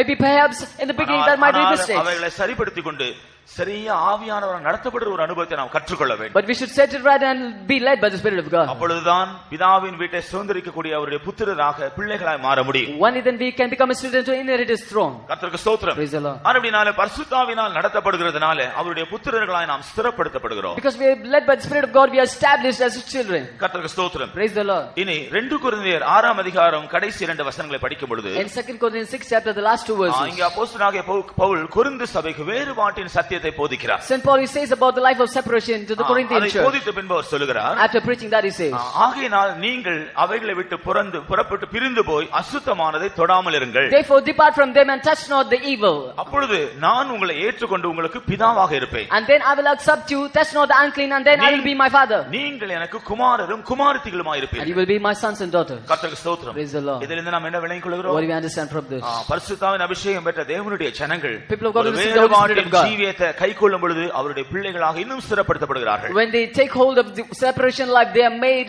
as children of God, more established. பரிசுத்தாவியை பெற்ற பின்பு நம்முடைய விருப்பம் போல நாம் நடக்க கூடாது. After receiving the Holy Spirit of God, we should not walk after our own ways. நாம் பரிசுத்தாவியானுக்கு கட்டளை கொடுக்க கூடாது. We should not give commandments to the Holy Spirit of God. அதனால்தான் பரிசுத்தாவியை பெற்ற பின்பு சரியான பரிசுத்தவானுடைய ஐக்கியம் நமக்கு அவசியம். After receiving the Holy Spirit of God, therefore we need a right kind of fellowship of the saints of God. நமக்கு நம்முடைய ஜீவியத்தில் ஒரு வேறுபாட்டின் அனுபவம் அவசியம். We need a separation life in our lives. இரண்டு விதத்தில் நம்முடைய ஜீவியத்தில் வேறுபாட்டின் அனுபவங்கள் அவசியம். We need a separation life in our lives. இரண்டு விதங்களில் அவசியம். In 2 ways. ஒன்று ஜீவியத்தில் தாறுமாறா இருக்கிறவர்களை எல்லாம் விட்டு வேறு பிரிய வேண்டும். We should be separated from people who are perverse in their lives. அது ஒருவேளை ரட்சிக்கப்படாத ஜனங்களா இருக்கலாம். They may be unsaved people, அல்லது ரட்சிக்கப்பட்ட ஜனங்களா or இருக்கலாம். even saved people, அல்லது சபையில் இருக்கிற பின்மாற்றக்காரரா or இருக்கலாம். backsliders in the church, சபையில ஒழுங்கினமா நடக்கிறவளா or இருக்கலாம். people walking unruly in the church. சத்தியத்தை அறிந்தாலும் சத்தியத்தை மறுதலித்து ஜீவிக்கிறவளா இருக்கலாம். And there may be people who know the truth and denying the truth. சபையில பிரிவினைகள் இடர்களை உண்டாக்கக்கூடியவளா இருக்கலாம். People causing error and offense in the church. இப்படிப்பட்டவர்களை எல்லாம் விலகி விட்டு நாம் வேறு பிரிய வேண்டியது அவசியம். It is necessary that we should be separated from all these kinds of people, இல்லாவிட்டால் அவர்களோடு சேர்ந்து நம்முடைய ஜீவியம் கூட சீர்கெட்டு போய்விடும். or else even our lives will be ruined along with them. இரண்டாவதாக, Secondly, உபதேச விஷயத்தில் நமக்கு வேறுபாட்டின் அவசியம். in doctrine we need separation. கர்த்தர் நமக்கு பரிசுத்தவான் மூலமாக தெளிவான உபதேசங்களை நமக்கு வெளிப்படுத்தி Through the இருக்கிறார். saints of God, God has given us precise word of God. ஆனபடினால அந்த உபதேசத்துக்கு விரோதமாக யார் போதிக்கிறார்களோ நடக்கிறார்களோ அவர்களை விட்டு நாம் வேறு பிரிய வேண்டும். Anyone walking against or teaching against those doctrines, we should be separated from them. இல்லாவிட்டால் அவர்கள் தந்திரமான உபதேசத்தினால நம்முடைய மனதை தீட்டுப்படுத்தி நம்முடைய ஆவிக்குரிய ஜீவியத்தை நஷ்டப்படுத்தி Or விடுவார்கள். through their subtle doctrines, they will defile our mind and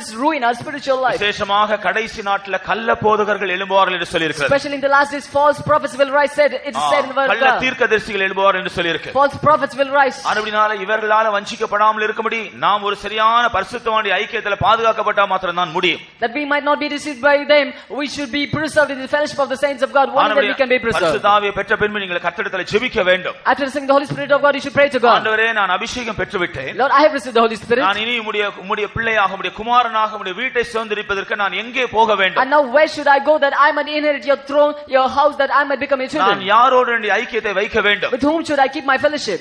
நீங்கள் ஜெபித்தால் கர்த்தர் உங்களுக்கு அதை போதிப்பார். If you will pray, God will teach you. கர்த்தருக்கு ஸ்தோத்திரம். Praise the Lord. கர்த்தருக்கு கீழ்ப்படிந்து அப்படிப்பட்ட பரிசுத்தவான்களோடு நீங்கள் ஐக்கியமா இருந்தாதான் தேவனுடைய வீட்டை சுதந்தரிக்கக்கூடிய பிள்ளைகளாக நீங்கள் உறுதிப்படுத்தப்படுவீர்கள். When if you will obey and be in fellowship with those saints of God, you will be given the proof that you will inherit the throne of God. இயேசு சொன்னார், கடைசி நாட்ல அநேகர் வந்து கிறிஸ்து இங்கே இருக்கிறார், கிறிஸ்து அங்கே இருக்கிறார் என்று சொல்லுவார்கள். அதை நம்ப வேண்டாம், அங்கே போக வேண்டாம் என்று சொன்னார். Jesus said in the last days men will come and say Christ is here and there, but don't believe it, don't go there. ஒரு விதத்தில் அதனுடைய அர்த்தம் என்ன? In one sense, what does it mean? கிறிஸ்து என்று சொல்றது அவர் சபை, கிறிஸ்து சபைக்கு தலை. Christ is the head of the church. அப்படினால கிறிஸ்து என்று சொல்லும் பொழுது தலையும் சரீரமும் சேர்ந்து உண்மையான சபையை காண்பிக்கிறது. When we say Christ, the head of the body, shows the true church. உண்மையான சபையானது அதர்சனமான ஒரு சபை. A true church is the invisible church. அது இயேசு கிறிஸ்துவின் சரீரம். It's the body of Jesus. வேதவசனத்தின் உபதேசத்தின்படி நாம் அதை பார்க்கிறோம். According to the doctrine, we know it. ஆனா கடைசி நாட்ல கிறிஸ்து இங்கே இருக்கிறார், அங்கே இருக்கிறார்னு சொன்னா அதனுடைய அர்த்தம் என்ன? But in the last days, if they say Christ is here and there, what does it mean? அநேக புதிய சபைகள் எழும்பும். Many churches will rise. அவர்களுக்கு விருப்பம் போல சில பெயர்களை அவர்கள் According to their desire, they will name them. ஒருவேளை கர்த்தர் எங்களுக்கு வெளிப்படுத்தினார் என்று They சொல்வார்கள். will say God told us. அதை பற்றி அது நாம் குறை சொல்ல வேண்டிய அவசியம் இல்லை. We need not find fault with ஆனா them. கடைசி நாட்ல பல இடங்கள்ல பார்த்தா சபைகள் இருக்கு. But in the last day, there are various denominations. எல்லாரும் சொல்லுவாங்க, எங்க கிட்ட வாங்க, நாங்க தான் உண்மையான சபை. Always say, come unto me, we are the true church. கர்த்தருக்கு ஸ்தோத்திரம். Praise the Lord. நாம இப்படி பல இடங்களை பார்க்கும் பொழுது குழம்பி போயிரும். எது உண்மை எது போய் நமக்கே தெரியாது. We'll be confused looking at this various denomination. We won't know which is true and which is right, which is false. நாங்க சொல்றோம் எங்களுடைய சபை தான் உண்மையான சபை. We say our church is the true church. எந்த சபையார் எங்களுடைய சபை சரியில்லைன்னு சொல்லுவாங்களா? Will anybody say their church is not right? சரியில்லாவிட்டாலும் நாங்க தான் சரியான சபைன்னு சொல்லுவாங்க. Even if it is not right, they will say our church is the right church. ஆனா சரியான சபையை கண்டுபிடிப்பது எப்படி? But how can we find the true church? ஜெபம் பண்ணுங்க. Pray. கர்த்தருக்கு வெளிப்படுத்துவேன். God will reveal. கர்த்தர் போய் சொல்ல மாட்டார். God won't lie. ஒருவேளை நான் உண்மையான சபை எங்க சபைன்னு சொன்னாலும் நான் கூட ஒருவேளை போய் சொல்லலாம். Maybe if I say this is the true church, maybe I may lie. ஆனா ஆண்டவரே இவர்கள் இப்படி எல்லாம் சொல்லுகிறார்களே, எது உண்மையான சபை என்று நீர் எங்களுக்கு காட்டும் என்று கேளுங்க. But ask the Lord, these people say so, but show me the true church. பிரியமானவர்களே, பிதாவின் வீட்டை சுதந்திரிக்க வேண்டும் என்றால் தவறான உபதேசங்களை விட்டு வேறு பிரிந்து அவருடைய பிள்ளைகளாய் சிறப்படுத்தப்படாவிட்டால் அந்த ஸ்லாக்கியம் கிடைக்காது. Beloved, to inherit the house of God, if you will not be separated from the perverse doctrines, you can never receive that privilege. ஒருவேளை கடந்த நாட்ல இது அறியாம உங்களுடைய ஜீவியத்தில் நீங்க நஷ்டப்படுத்தி இருக்கலாம். Maybe in the last days you might have ruined your life without this. ஒருவேளை கர்த்தர் உங்களை பிதா வீட்டில் கொண்டு வருவதற்காக தான் இன்றைக்கு அவருடைய சமூகத்தில் கொண்டு வந்திருக்கலாம். Maybe just to take you to the house of the Father, God has brought you here in His presence. ஆனபடினால பிதாவின் வீட்டில் வருவதற்குரியதான அவருடைய சரியான பிள்ளைகளாய் மாறாவிட்டால் அந்த ஸ்லாக்கியம் நாம் பெற்றுக்கொள்ள முடியாது. If you can't become His right children to come into the house of the Father, you can never receive that privilege. ஆகையால் தான் கர்த்தர் சொல்றார், therefore the Lord says, நீங்கள் அவர்களை விட்டு புறப்பட்டு பிரிந்து போங்கள். You should depart from them and be separated. மறுபடியும் அசுத்தமானதை தொடாதீர்கள். Touch not the unclean once again. அப்பொழுது நான் உங்களை இந்த குமாரர் குமாரத்திகளாய் ஏற்றுக்கொள்வேன். Then I will accept you as my sons and daughters. நான் உங்களுக்கு பிதாவாக இருப்பேன். I will be your father. கர்த்தருக்கு ஸ்தோத்திரம். ஆனபடினால வேறுபாட்டின் ஜீவியத்தை சரியா கடைபிடிக்கிற கர்த்தருடைய ஜனங்கள் தான் அவருடைய பிள்ளைகளாக ஸ்திரப்படுத்தப்படுவார்கள். People of God who keep the doctrine of separation, they are established as people, children of God. கர்த்தருக்கு ஸ்தோத்திரம். இனி ரோமர் 8 அதிகாரம் 17 வசனத்தில் படிக்கிறோம். Romans 8 verse 17. இங்கே பாடுபடுகிறதை பற்றி சொல்லியிருக்கு. பாடுபடுவது. We read about sufferings. நாம் அவரோடு கூட பாடுபடுவோம் என்றால், if we will suffer with Him, நாம் அவருடைய மகிமையை சுதந்தரிக்கும்படியாக சுதந்திரவாளிகளாய் மாறுவோம். we become heirs that we might inherit His glory. இந்த கடைசி நாட்ல அவருடைய பிள்ளைகளாய் நாம் மாற வேண்டும் என்றால் பாடுபட வேண்டியது ரொம்ப அவசியம். In these last days, to become a student, we need to suffer. கர்த்தருக்கு ஸ்தோத்திரம். Praise the Lord. பாடுபட மனதில்லாததான கர்த்தருடைய பிள்ளைகள் அவர்கள் பிதாவினுடைய பிள்ளைகள் புத்திரர் என்று சொல்லப்பட முடியாது. People who don't have the mind to suffer can never be called His children. கர்த்தருக்கு ஸ்தோத்திரம். Praise the Lord. நம்முடைய கர்த்தராகிய இயேசு கிறிஸ்து கூட நமக்கு முன்பாக பாடுகளின் பாதையில நமக்கு முன்பாக சென்றிருக்கிறார். Even our Jesus went through the suffering path towards us. ஆனபடினால தான் அப்போஸ்தலன் சொல்லுகிறார், therefore the apostle says, இயேசு கிறிஸ்து நமக்காக மாம்சத்திலே பாடுபட்டபடினால, Jesus because He suffered in the flesh for us, நீங்களும் அதை உங்களுடைய ஆயுதமாக தரித்துக் கொள்ளுங்கள். and you should put it as a weapon in you. பாடுபடுகிற சிந்தை ஆயுதமாய் தரித்துக் கொள்ளுங்கள். The mind of suffering, you should wear it as a weapon. நாம் அவரை பின்பற்றும்படியாக இப்படிப்பட்டதான அடிச்சுவடுகளை அவர் நமக்கு வைத்துவிட்டு போயிருக்கிறார். That we might follow Him, He has kept footprints for us. சத்தியத்தின் நிமித்தம் நமக்கு பாடுகள் உண்டு. We have suffering through the truth. கர்த்தருக்காக நாம் உண்மையாய் நிற்க பிரயாசப்பட்ட பாடுகள் உண்டு. If we strive to live true for God, we have sufferings. இன்றைக்கு உலகத்துல பார்த்தால் எல்லா அலுவலகங்கள், தொழிற்சாலைகள், எல்லா இடங்களிலும் நியாய நேர்மையெல்லாம் ஈடுபட்டு போயிடுச்சு. Today in factories everywhere judgment is taken away. ஆனபடினால தேவனுடைய பிள்ளைகள் உண்மையாய் நடக்க வேண்டும் என்று விரும்பினால் அவர்களுக்கு அந்த இடத்துல பலத்த எதிர்ப்புகள், போராட்டம். Therefore if people of God try to live a right way, they are being oppressed and reproached. கர்த்தருக்கு ஸ்தோத்திரம். Praise the Lord. நம்முடைய சபையில ஒரு DSP ஒருவர் இருக்கார். There is a DSP in a church. அவர் விஜிலன்ஸ் டிபார்ட்மென்ட்ல இருக்கிறார். He is in vigilance department. சில வருஷங்களுக்கு முன்பாக சவுத்ல சில பிரச்சனைகள் இருந்தபடினால அவரை டெம்பரரி அங்க போஸ்ட் பண்ணாங்க. Some years before there was a conflict in south and therefore he was temporarily transferred there. அங்கே அவர் இருந்த நாட்கள்ல, in the days when he were there, அநேக திருடர்களை மற்ற இப்படிப்பட்ட குற்றம் பிடித்து அந்த இடத்துல இருந்த அநேக குறைபாடுகளை எல்லாம் சீர்படுத்தி விட்டார். He caught many thieves and robbers and made everything right there.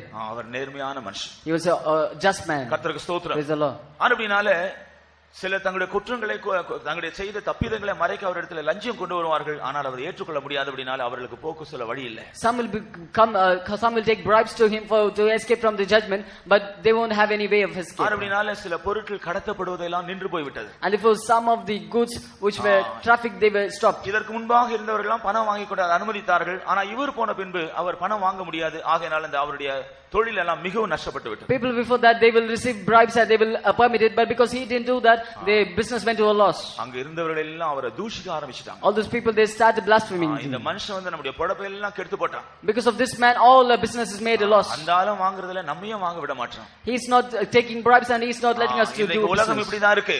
The world is like this today. அலுவலகத்தை எடுத்துக்கொண்டாலும், தொழிற்சாலை எடுத்துக்கொண்டாலும், வேற எந்த இடத்தை எடுத்துக்கொண்டாலும் கர்த்தருடைய ஜனங்கள் உண்மையா இருக்கணும் பிரயாசப்பட்டா நிச்சயமா அங்க 10 பேர் அவனுக்கு எதிரியா இருப்பான். Factories or offices, wherever people of God try to be true to God, truly 10 people will be against ஆனா them. கர்த்தர் நிமித்தம் நீங்க இந்த பாடுகளை சகித்துக் கொள்ளுங்கள். But for the sake of God, suffer these sufferings. தேவனுடைய வீட்டை சுதந்தரிக்கக்கூடிய ஒரு புத்திரராய் நீங்கள் மாறுகிறீர்கள். And you will become children of God to inherit the house of God. அப்படினால விசுவாசத்தில் உண்மையாய் ஜீவிக்க பிரயாசப்பட்டால், If believers try to live a right life, சத்தியத்தின்படி ஜீவிக்க பிரயாசப்பட்டால், if they try to live after the truth, ஒரு உண்மையில சாட்சியாய் ஜீவிக்க if they பிரயாசப்பட்டால், try to live a true witness life, கர்த்தருக்கு பிரியமாய் ஜீவிக்க if பிரயாசப்பட்டால், they try to live pleasing to God, நிச்சயமாக இந்த உலகம் உங்களை பகைக்கும். truly the world will oppress you. ஒருவேளை உங்களுடைய சொந்த வீட்டாரே உங்களுக்கு விரோதமா எழும்புவார்கள். Maybe your whole own family may rise against you. அதனால தான் இயேசு கூட கடைசி நாட்ல அப்படி எல்லாம் சம்பவிக்கும் என்று சொன்னார். Jesus said this will take place in the last days. ஒரு மனுஷனுக்கு அவனுடைய சத்துருக்கள் தான் அவனுடைய வீட்டார் தான் அவனுடைய சத்துருக்கள் என்று சொன்னார். For a man, the household, the family is their enemy, he said. கர்த்தருக்கு ஸ்தோத்திரம். Praise the Lord. அப்படினால உங்களுடைய வீட்டார் உங்களுக்கு சத்துருக்களா இருந்தா சந்தோஷப்படுங்க. If your family is your enemy, be happy. காரணம் என்ன? What's the reason? நீங்க தேவனுடைய பிள்ளைகளாய் ஸ்திரப்படுத்தப்படுகிறீர்கள். Because you are established as children of God. கொஞ்ச நாள் உங்களுக்கு எதிர்ப்புகள், For some days these கொஞ்ச reproaches, நாட்கள் உங்களுக்கு பாடுகள், for some days these sufferings. எல்லாவற்றுக்கும் பிரதிபலனாக பிதாவின் வீட்டில் என்றென்றைக்குமாய் சந்தோஷத்தோடு வாசம் செய்யலாம். As a river, you can be in the house of the Father forever happily. கர்த்தருக்கு ஸ்தோத்திரம். Praise the Lord. அப்படினால கர்த்தருக்காக உண்மையாய் பாடுபடுகிறவர்கள் அவருடைய பிள்ளைகளாய் மாறுகிறார்கள். They that truly suffer for God become as children. கர்த்தருக்கு ஸ்தோத்திரம். Praise the Lord. இனி வெளிப்படுத்தின விசேஷம் 21ஆம் அதிகாரம் 7ஆம் வசனத்துல படிக்கிறோம். Revelation 21:7. இங்கே ஜெயங்கொள்ளுகிறவன் எனக்கு குமாரனா இருப்பான், நான் அவனுக்கு பிதாவா இருப்பேன் என்று இயேசு சொல்கிறார். Here Jesus said, he that overcometh, he will be my son and I will be his father. சற்று முன்பு கூட நாம் இந்த ஜெய ஜீவியத்தை குறித்து பார்த்தோம். We read about our holy life. கர்த்தருடைய பிள்ளைகளாக நம்முடைய ஜீவியம் நாம் தேவனுடைய பிள்ளைகளாக தேவனுடைய வீட்டை சுதந்தரிக்க வேண்டும் என்றால் சரியான ஜெயாளிகளாய் மாற வேண்டும். We saw about overcoming life. To inherit the throne of God, we should be right kind of overcomers. ஒருவேளை நம்முடைய ஜீவியத்தில் இந்த நாட்டில் சில தோல்விகள் இருக்கலாம். Maybe there may be some failures in our lives. ஆனால் நீங்கள் கவலைப்பட வேண்டாம். But don't worry. நீங்கள் இருக்கிற வண்ணமாக உங்களை கர்த்தருடைய சமூகத்தில் முற்றிலுமாய் ஒப்புக்கொடுங்க. As you are able to God totally.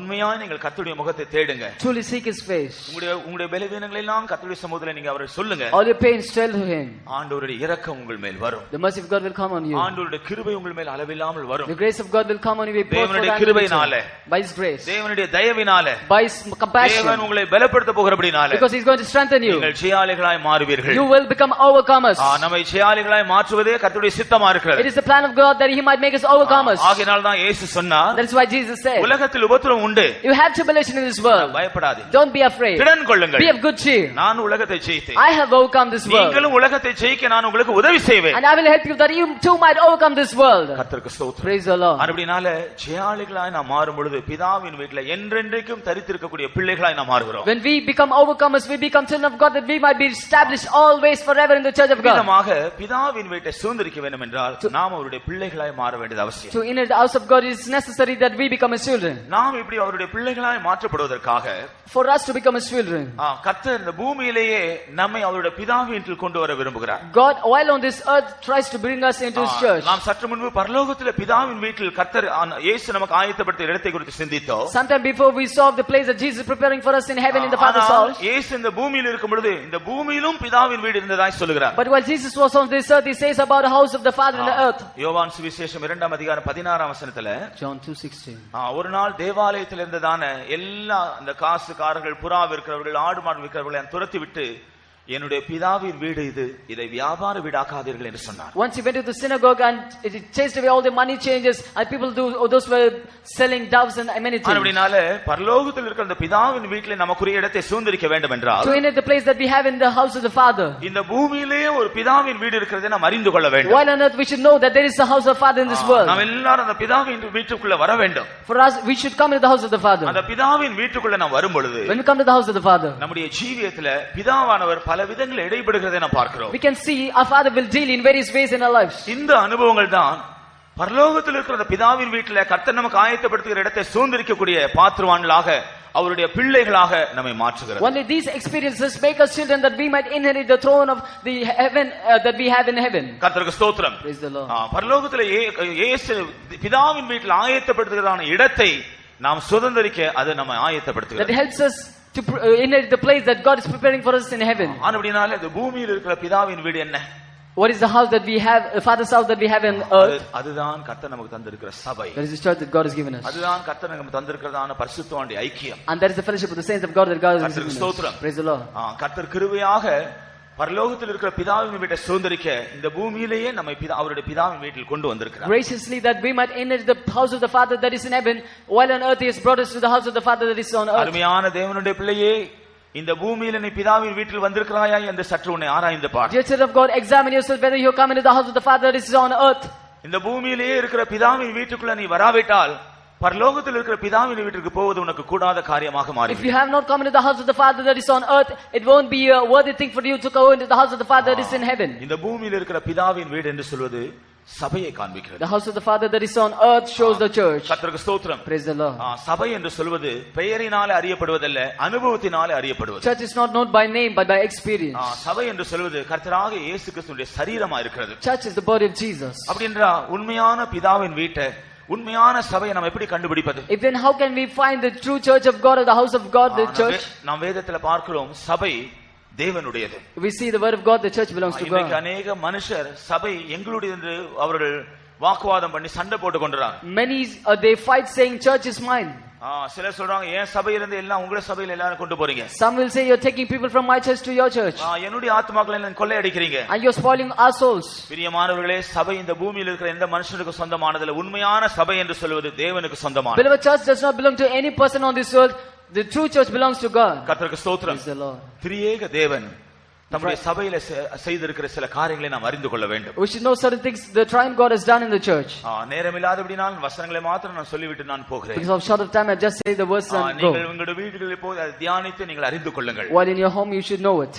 தேவன் சபையில என்ன செய்திருக்கிறார்? What has God done in the church? அவருக்கு சொந்தமா இருக்கிற இந்த சபையில தேவன் என்ன செய்திருக்கிறார்? What has God done in this church that belongs to him? முதலாம் கொரிந்தியர் 12ஆம் அதிகாரம் 28ஆம் வசனத்தில் நான் படிக்கும் பொழுது 1 Corinthians 12:28 அவர் 8 விதமான ஊழியங்களை சபையில ஏற்படுத்தி வைத்திருக்கிறார். He created 8 kinds of ministries in the church. அப்படினால்தான் அந்த வசனமே தேவனானவர் சபையில முதலாவது அப்போஸ்தலர்களையும் பின்பு தீர்க்கதரிசிகள் என்று ஆரம்பிக்கிறது. Therefore the verse begin with the God firstly apostles and prophets in the church. அப்படியான உண்மையான சபை என்று நாம் பார்க்க வேண்டும் என்றால் தேவனால் ஏற்படுத்தப்பட்ட 8 விதமான ஊழியங்கள் அங்கே இருக்கிறதா என்பதை கவனிக்க To know the true church we should see whether the 8 kinds of ministries ordained by God is there. இரண்டாவதாக திருத்துவத்தில் இரண்டாவதாகிய ஆண்டவராகிய இயேசு கிறிஸ்து குமாரன் அவர் சபைக்கு என்ன செய்திருக்கிறார்? Secondly, the triune God Jesus Christ, the second in the Trinity, what has he done for the church? 5 விதமான உத்தியோகஸ்தரை சபைக்கு தந்திருக்கிறார். He has given 5 kinds of offices to the church. எபேசியர் 4ஆம் அதிகாரத்தில் படிக்கும் பொழுது In Ephesians chapter 4 8ஆம் வசனத்தில் படிக்கிறோம். verse 8 அவர் உன்னதத்திற்கு ஏறி சிறைப்பட்டவர்களை சிறையாக்கி மனுஷருக்கு வரங்களை அளித்தார். He went up and set the captives free and gave gifts to men. அந்த வரங்கள் என்ன என்கிறதை 11ஆம் வசனத்திலிருந்து 13ஆம் வசனம் முடிய படிக்கிறோம். In verse 13 we read about the gifts. 5 விதமான உத்தியோகஸ்தர். 5 kinds of officers. அப்போஸ்தலர்கள், தீர்க்கதரிசிகள், சுவிசேஷகர்கள், மேய்ப்பர்கள், போதகர்கள். Apostles, prophets, evangelists, pastors, teachers. அப்படினால தேவனுடைய பிள்ளையே, நீ போகிற சபையில் இந்த 5 விதமான உத்தியோகஸ்தர் இருக்கிறார்களா என்று சற்று ஆராய்ந்து பார். Child of God, examine whether these kinds of 5 officers are found in the church that you are attending. எதற்காக இந்த 5 உத்தியோகஸ்தர்கள் தரப்பட்டிருக்கிறார்கள் என்கிறதை நாம் அடுத்த வசனங்களில் நாம் படிக்கிறோம். In the next verse we read as to why these 5 kinds of officers are given. 14ஆம் வசனத்தில் அப்போஸ்தலன் சொல்கிறார். In verse 14 the apostle says, நாம் மனுஷருடைய சூதும் வஞ்சிக்கிறதுக்கு ஏதுவான பலவிதமான துருபதேச காற்றுகளால அலைபடக்கூடாது. We should not be tossed by various erroneous doctrine, the sleight of men. பல இடங்களில் போய் எல்லா காரியங்களை கேட்டு மனதில குழம்பி போய் நாம் அலசரிபடக்கூடாது. We should not be confused and be tossed hearing various things here and there. தேவன் சபையில ஏற்படுத்துகிற ஊழியர்கள் மூலமாய் சத்தியத்தை அறிந்து கொண்டு அன்புடன் சத்தியத்தை கைக்கொண்டு தலையாகிய கிறிஸ்துவுக்குள் நாம் எல்லாவற்றிலும் வளர வேண்டும். Through the ministries that God has ordained in the church, we should know the truth and accept the truth and walk in Christ. கர்த்தருக்கு ஸ்தோத்திரம். ஆனபடினால கிறிஸ்து சபையில 5 விதமான உத்தியோகஸ்தரை தந்திருக்கிறார். Christ has given 5 kinds of officers in the church. திருத்துவத்தில் மூன்றாவதாக பரிசுத்த ஆவியானவர் சபைக்கு என்ன செய்தார்? Holy Spirit of God, who is the third in the Trinity, what has he done for the church? முதலாம் கொரிந்தியர் 12ஆம் அதிகாரம் 8ஆம் வசனம் முதல் 10ஆம் வசனம் முடிய படிக்கும் பொழுது 1 Corinthians 12:8 to 10 9 விதமான ஆவிக்குரிய வரங்களை பரிசுத்த ஆவியானவர் தந்திருக்கிறார். Spirit of God has given 9 kinds of spiritual gifts. சபையினுடைய பக்தி விருத்திக்காக இந்த 9 வரங்களை தந்திருக்கிறார் என்று நாம் படிக்கிறோம். For the edification of the church the 9 gifts are given, we read. அப்படினால உண்மையான சபையை வேத வசனத்தின் வெளிச்சத்தை நாம் கண்டுபிடிக்க வேண்டும் என்றால் இந்த 3 காரியங்கள் இருக்க வேண்டும். For us to know the true church according to the light of the scripture, these 3 things should be found there. தேவனால் ஏற்படுத்தப்பட்ட 8 விதமான ஊழியங்கள், 8 kinds of ministries ordained by God, குமாரனால் ஏற்படுத்தப்பட்ட 5 விதமான உத்தியோகங்கள், 5 kinds of offices ordained by the Son, பரிசுத்த ஆவியானவர் தந்திருக்கிற 9 விதமான ஆவிக்குரிய வரங்கள், 9 kinds of spiritual gifts given by the Holy Spirit of God. இதுதான் உண்மையான சபை. This is the true church. இதுதான் பிதாவின் வீடு. This is the house of the Father. அப்படினால இந்த பூமியிலே இருக்கிற பிதாவின் வீட்டிலே நீங்கள் வந்தாதான் பரலோகத்தில் இருக்கிற பிதாவின் வீட்டுக்கு போக ஆயத்தப்பட முடியும். Only if you can come to the house of the Father that is on earth, only then you can be prepared to go to the house that is in heaven. ஏனென்றா இந்த பூமியில் இருக்கிற பிதாவின் வீட்டில் வரும்பொழுது பிள்ளைகளாகிய நம்மிடத்துல பிதாவானவர் எப்படி டீல் பண்றார் என்கிற வேதம் சொல்லுகிறது. Because when you come to the church of God, the house of God, the Father speaks with us. நீ பிதாவின் வீட்டில் இருந்தா இந்த ஸ்லாக்கியம் உனக்கு உண்டு. If you are in the church of God, you have this privilege. கர்த்தருக்கு ஸ்தோத்திரம். Praise the Lord. அப்ப பிதாவின் வீட்டில் நாம் வந்த பின்பு பிதாவானவர் நம்மிடத்தில் எப்படி இடைபடுகிறார்? After we come to the house of the God, how does His Father deal with us? அதை குறித்த சில விசேஷமான அனுபவங்களை நாம் வேதத்துல படிக்கிறோம். There is special experience we read in the Word of சில God. பழைய ஏற்பாட்டு பரிசுத்தவானுடைய அனுபவங்களையும் நாம் அதிலிருந்து நாம் பார்க்கலாம். We know we read of various experiences of the Old Testament saints of God even. 89ஆம் சங்கீதம் 26ஆம் வசனத்தை படித்தால் Psalm 18 verse 26. இங்கே சங்கீதக்காரனாகிய தாவீது தேவனை பிதா என்று சொல்கிறதை நாம் பார்க்கிறோம். Psalmist David says God calls God as Father. அந்த வசனம் படிப்போம். அவன் என்னை நோக்கி நீர் என் பிதா, என் தேவன், என் ரட்சிப்பின் கன்மலை என்று சொல்லுவான். He shall cry unto me, thou art my Father, my God, and the rock of my salvation. நீர் என் பிதா, நீர் என்னுடைய ரட்சிப்பின் கன்மலை என்று அவன் என்னை நோக்கி சொல்லுவார். He will call unto me and say, my Father, my God, the rock of my salvation. பிதாவின் வீட்டில வந்தா பிதாவானவர் முதலாவதாக உங்களுக்கு ஒரு ரட்சிப்பின் கன்மலையாக இருப்பார். When you come to the house of God, God will be a rock of salvation to you. உங்களை ரட்சிக்க கூடியவராகவும் உங்களை பாதுகாக்க கூடிய கன்மலையாகவும் அவர் இருப்பார். He will be a rock saving you and preserving you. பிதாவின் வீட்டில வராம பல இடங்கள்ல இருந்தா இந்த ஸ்லாக்கியம் உங்களுக்கு கிடைக்காது. If you don't come to the house of God and be in various other places, you won't receive this privilege. பிதாவின் வீட்டுக்கு நம்மை பாத்திரங்களாய் மாற்ற பிதாவே நம்மோடு இடைபடுகிறார். To make us worthy to enter the house of the Father, God Father himself deals with us. ரட்சிப்பின் கன்மலையாக அவர் நமக்கு இருக்கிறார். He is a rock of salvation for us. சங்கீதக்காரனாகிய தாவீதுக்கு மாத்திரமல்ல பிதாவின் வீட்டில் நீங்கள் வந்தா உங்களுக்கும் அவர் ரட்சிப்பின் கன்மலையாக இருப்பார். Not just to psalmist David, but also if you will come to the house of the Father, he will be a rock of salvation to you. சங்கீதக்காரனை போல நாமும் சொல்லலாம். We can say along with the psalmist, ஆண்டவரே நீர் எங்கள் பிதா, Lord you are my Father, நீர் எங்களுடைய ரட்சிப்பின் கன்மலை, you are the rock of our salvation. கர்த்தருக்கு ஸ்தோத்திரம். Praise the Lord. அவர் நம்முடைய ரட்சகராகவும் இருப்பார், நம்முடைய கன்மலையுமாக இருப்பார். He will be our savior and rock too. ஏன் அவர் நமக்கு ரட்சிப்பின் கன்மலையாக இருக்க விரும்புகிறார்? Why does he decide to be a rock of salvation to us? அடுத்த இரண்டு வசனங்கள்ல சில வெளியேறப்பட்ட அவருடைய நோக்கங்களை நாம் பார்க்கிறோம். The next two verses we read of his precious purpose. அவர் நம்மை முதற் பேரானவர்களாய் மாற்ற விரும்புகிறார். He wants us to make us firstborn. கர்த்தருக்கு ஸ்தோத்திரம். Praise the Lord. ஆம், பிதாவின் வீட்டை சுதந்தரிக்கிறவர்கள் முதற் பலன்கள். They that enter the house of the Father, they are firstborn. ஆகையால் தான் அப்போஸ்தலனாகிய யாக்கோபு கூட சொல்கிறார், Therefore James the apostle says, அவருடைய சிருஷ்டிகளில் நாம் முதற் பலன்களாக மாறும்படியாகவே நம்மை பற்றி அவர் விரும்புகிறார். He decided that we might be firstborn of his creature. கர்த்தருக்கு ஸ்தோத்திரம். Praise the Lord. நாம் பரிசுத்த ஆவியை பெறும் பொழுதே ஒரு விதத்துல முதற் பலன்களாய் மாறுகிறோம். When we receive the Holy Spirit of God, in one sense we become firstborn. ஆனால் பிதாவின் வீட்டில் வந்து அவரை நம்முடைய ரட்சிப்பின் கன்மலையாய் அனுபவிக்கும் பொழுது, But when we come to the house of the Father and experience him as a rock of our salvation, முதற் பலனாய் மாறுகிறோம். we become the firstborn of the firstborn. கர்த்தருக்கு Praise the ஸ்தோத்திரம். Lord. நம்மை முதற் பலன்களாய் மாற்ற விரும்புகிறார். He desires us to make us his firstborn. அது மாத்திரமல்ல, Not just that. இந்த பூமியில் இருக்கிற ராஜாக்களை பார்க்கல நம்மை உயர்த்த விரும்புகிறார். He wants us to exalt more than the kings in this world. பூமியின் ராஜாக்கள் கனத்திலும் செல்வாக்கிலும் மகிமையிலும் எல்லாம் உயர்ந்தவர்கள். The kings in this world are exalted in wealth and fame and favor. ஆனா அவருடைய பிதாவின் வீட்டுக்குள்ள வந்திருக்கிறவருடைய பிள்ளைகளாகிய நம்மை, But we who come to the house of the Father, உலகத்தில் இருக்கிற இந்த ராஜாக்களை பார்க்கலும் மேன்மையானவர்களாக நம்மை உயர்த்த அவர் விரும்புகிறார். we are his children. He wants us to exalt us more than the kings that is in this world. ஆனபடினாலதான் நாம இந்த இதே பூமியில வந்து 1000 வருஷ அரசாட்சி காலத்துல அப்படிப்பட்ட ராஜாக்களாய் உயர்த்தப்பட்ட ராஜாக்களாக நம்முடைய இயேசுவோடு ஆளுகை செய்ய And போகிறோம். that is why in the millennial reign as exalted kings we are going to rule with our Jesus. பூமியின் ராஜாக்களை பார்க்கிலும் நம்மை உயர்த்த விரும்புகிறார். He wants us to exalt us more than the kings in this world. கர்த்தருக்கு ஸ்தோத்திரம். Praise the Lord. அவர் நம்மேல் பாராட்டுகிற கிருபையை நம்மை விட்டு விலக்க விரும்பவில்லை. The grace that he shows on us, he does not want to take it away from us. கர்த்தருக்கு ஸ்தோத்திரம். Praise the Lord.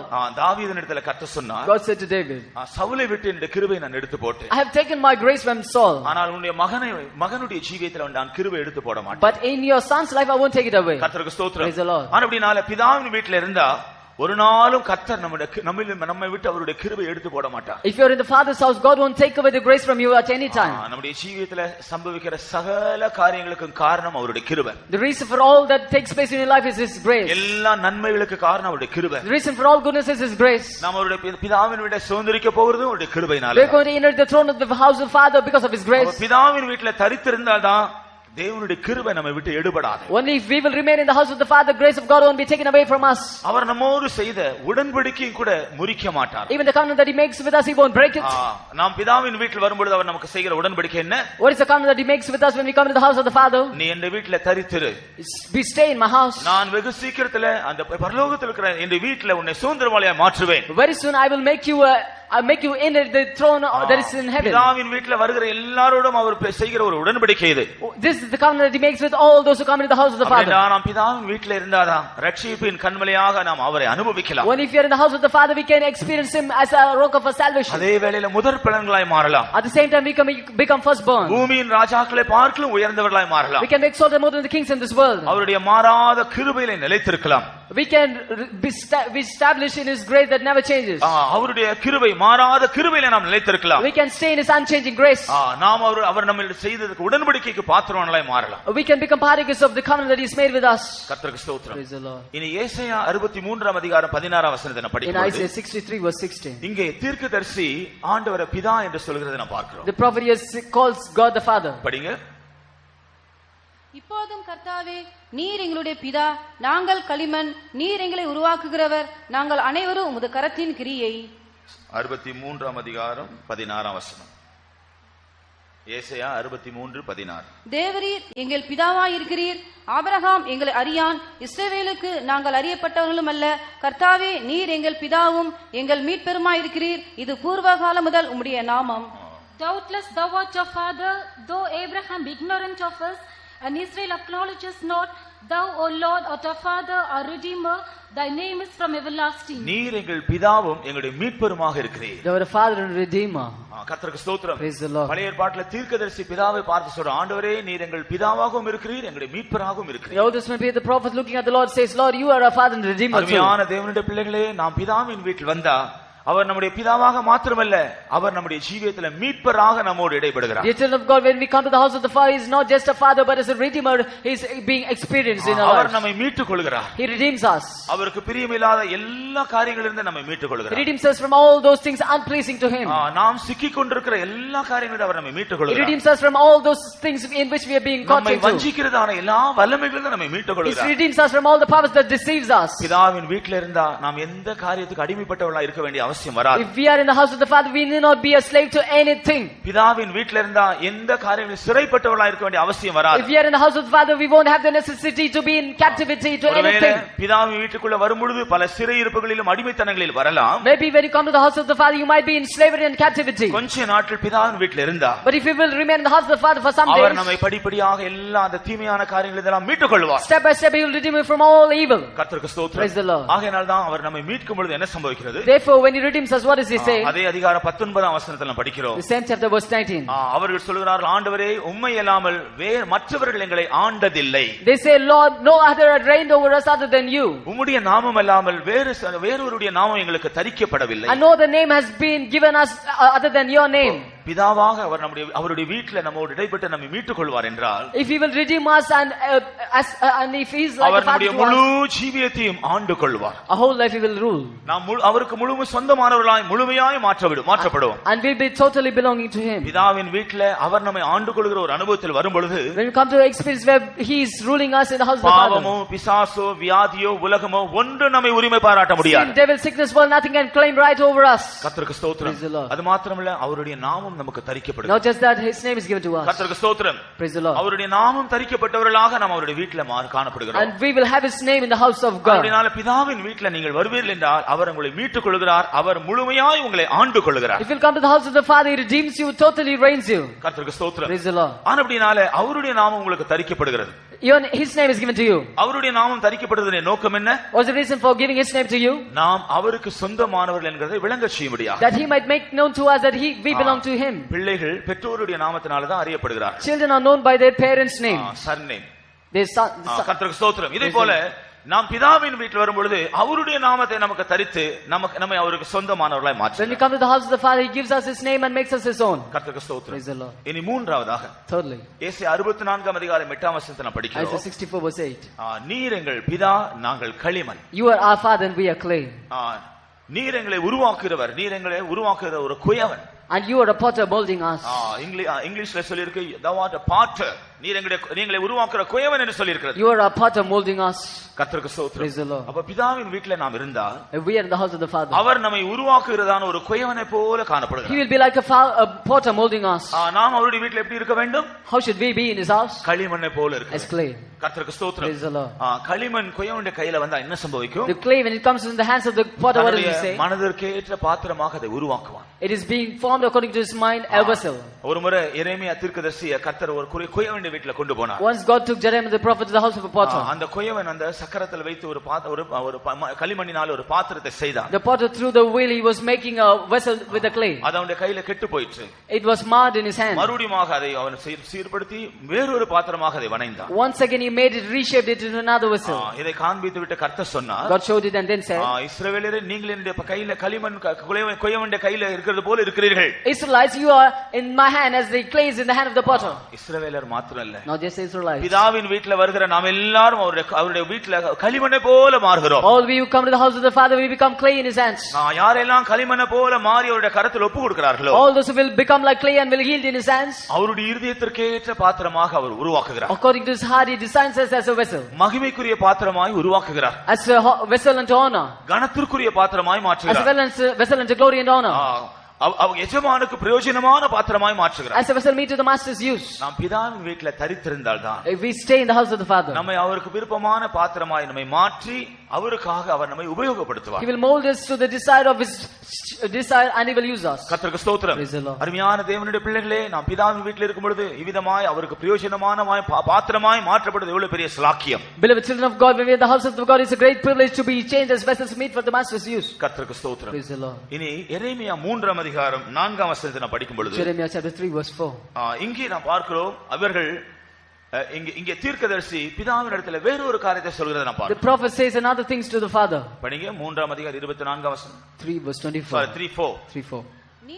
நீ இது முதல் என்னை நோக்கி, என் பிதாவே தேவரீர் என் இளவயதின் அதிபதி என்று சொல்லி, Wilt thou not from this time cry unto me, my father, thou art the guide of my youth?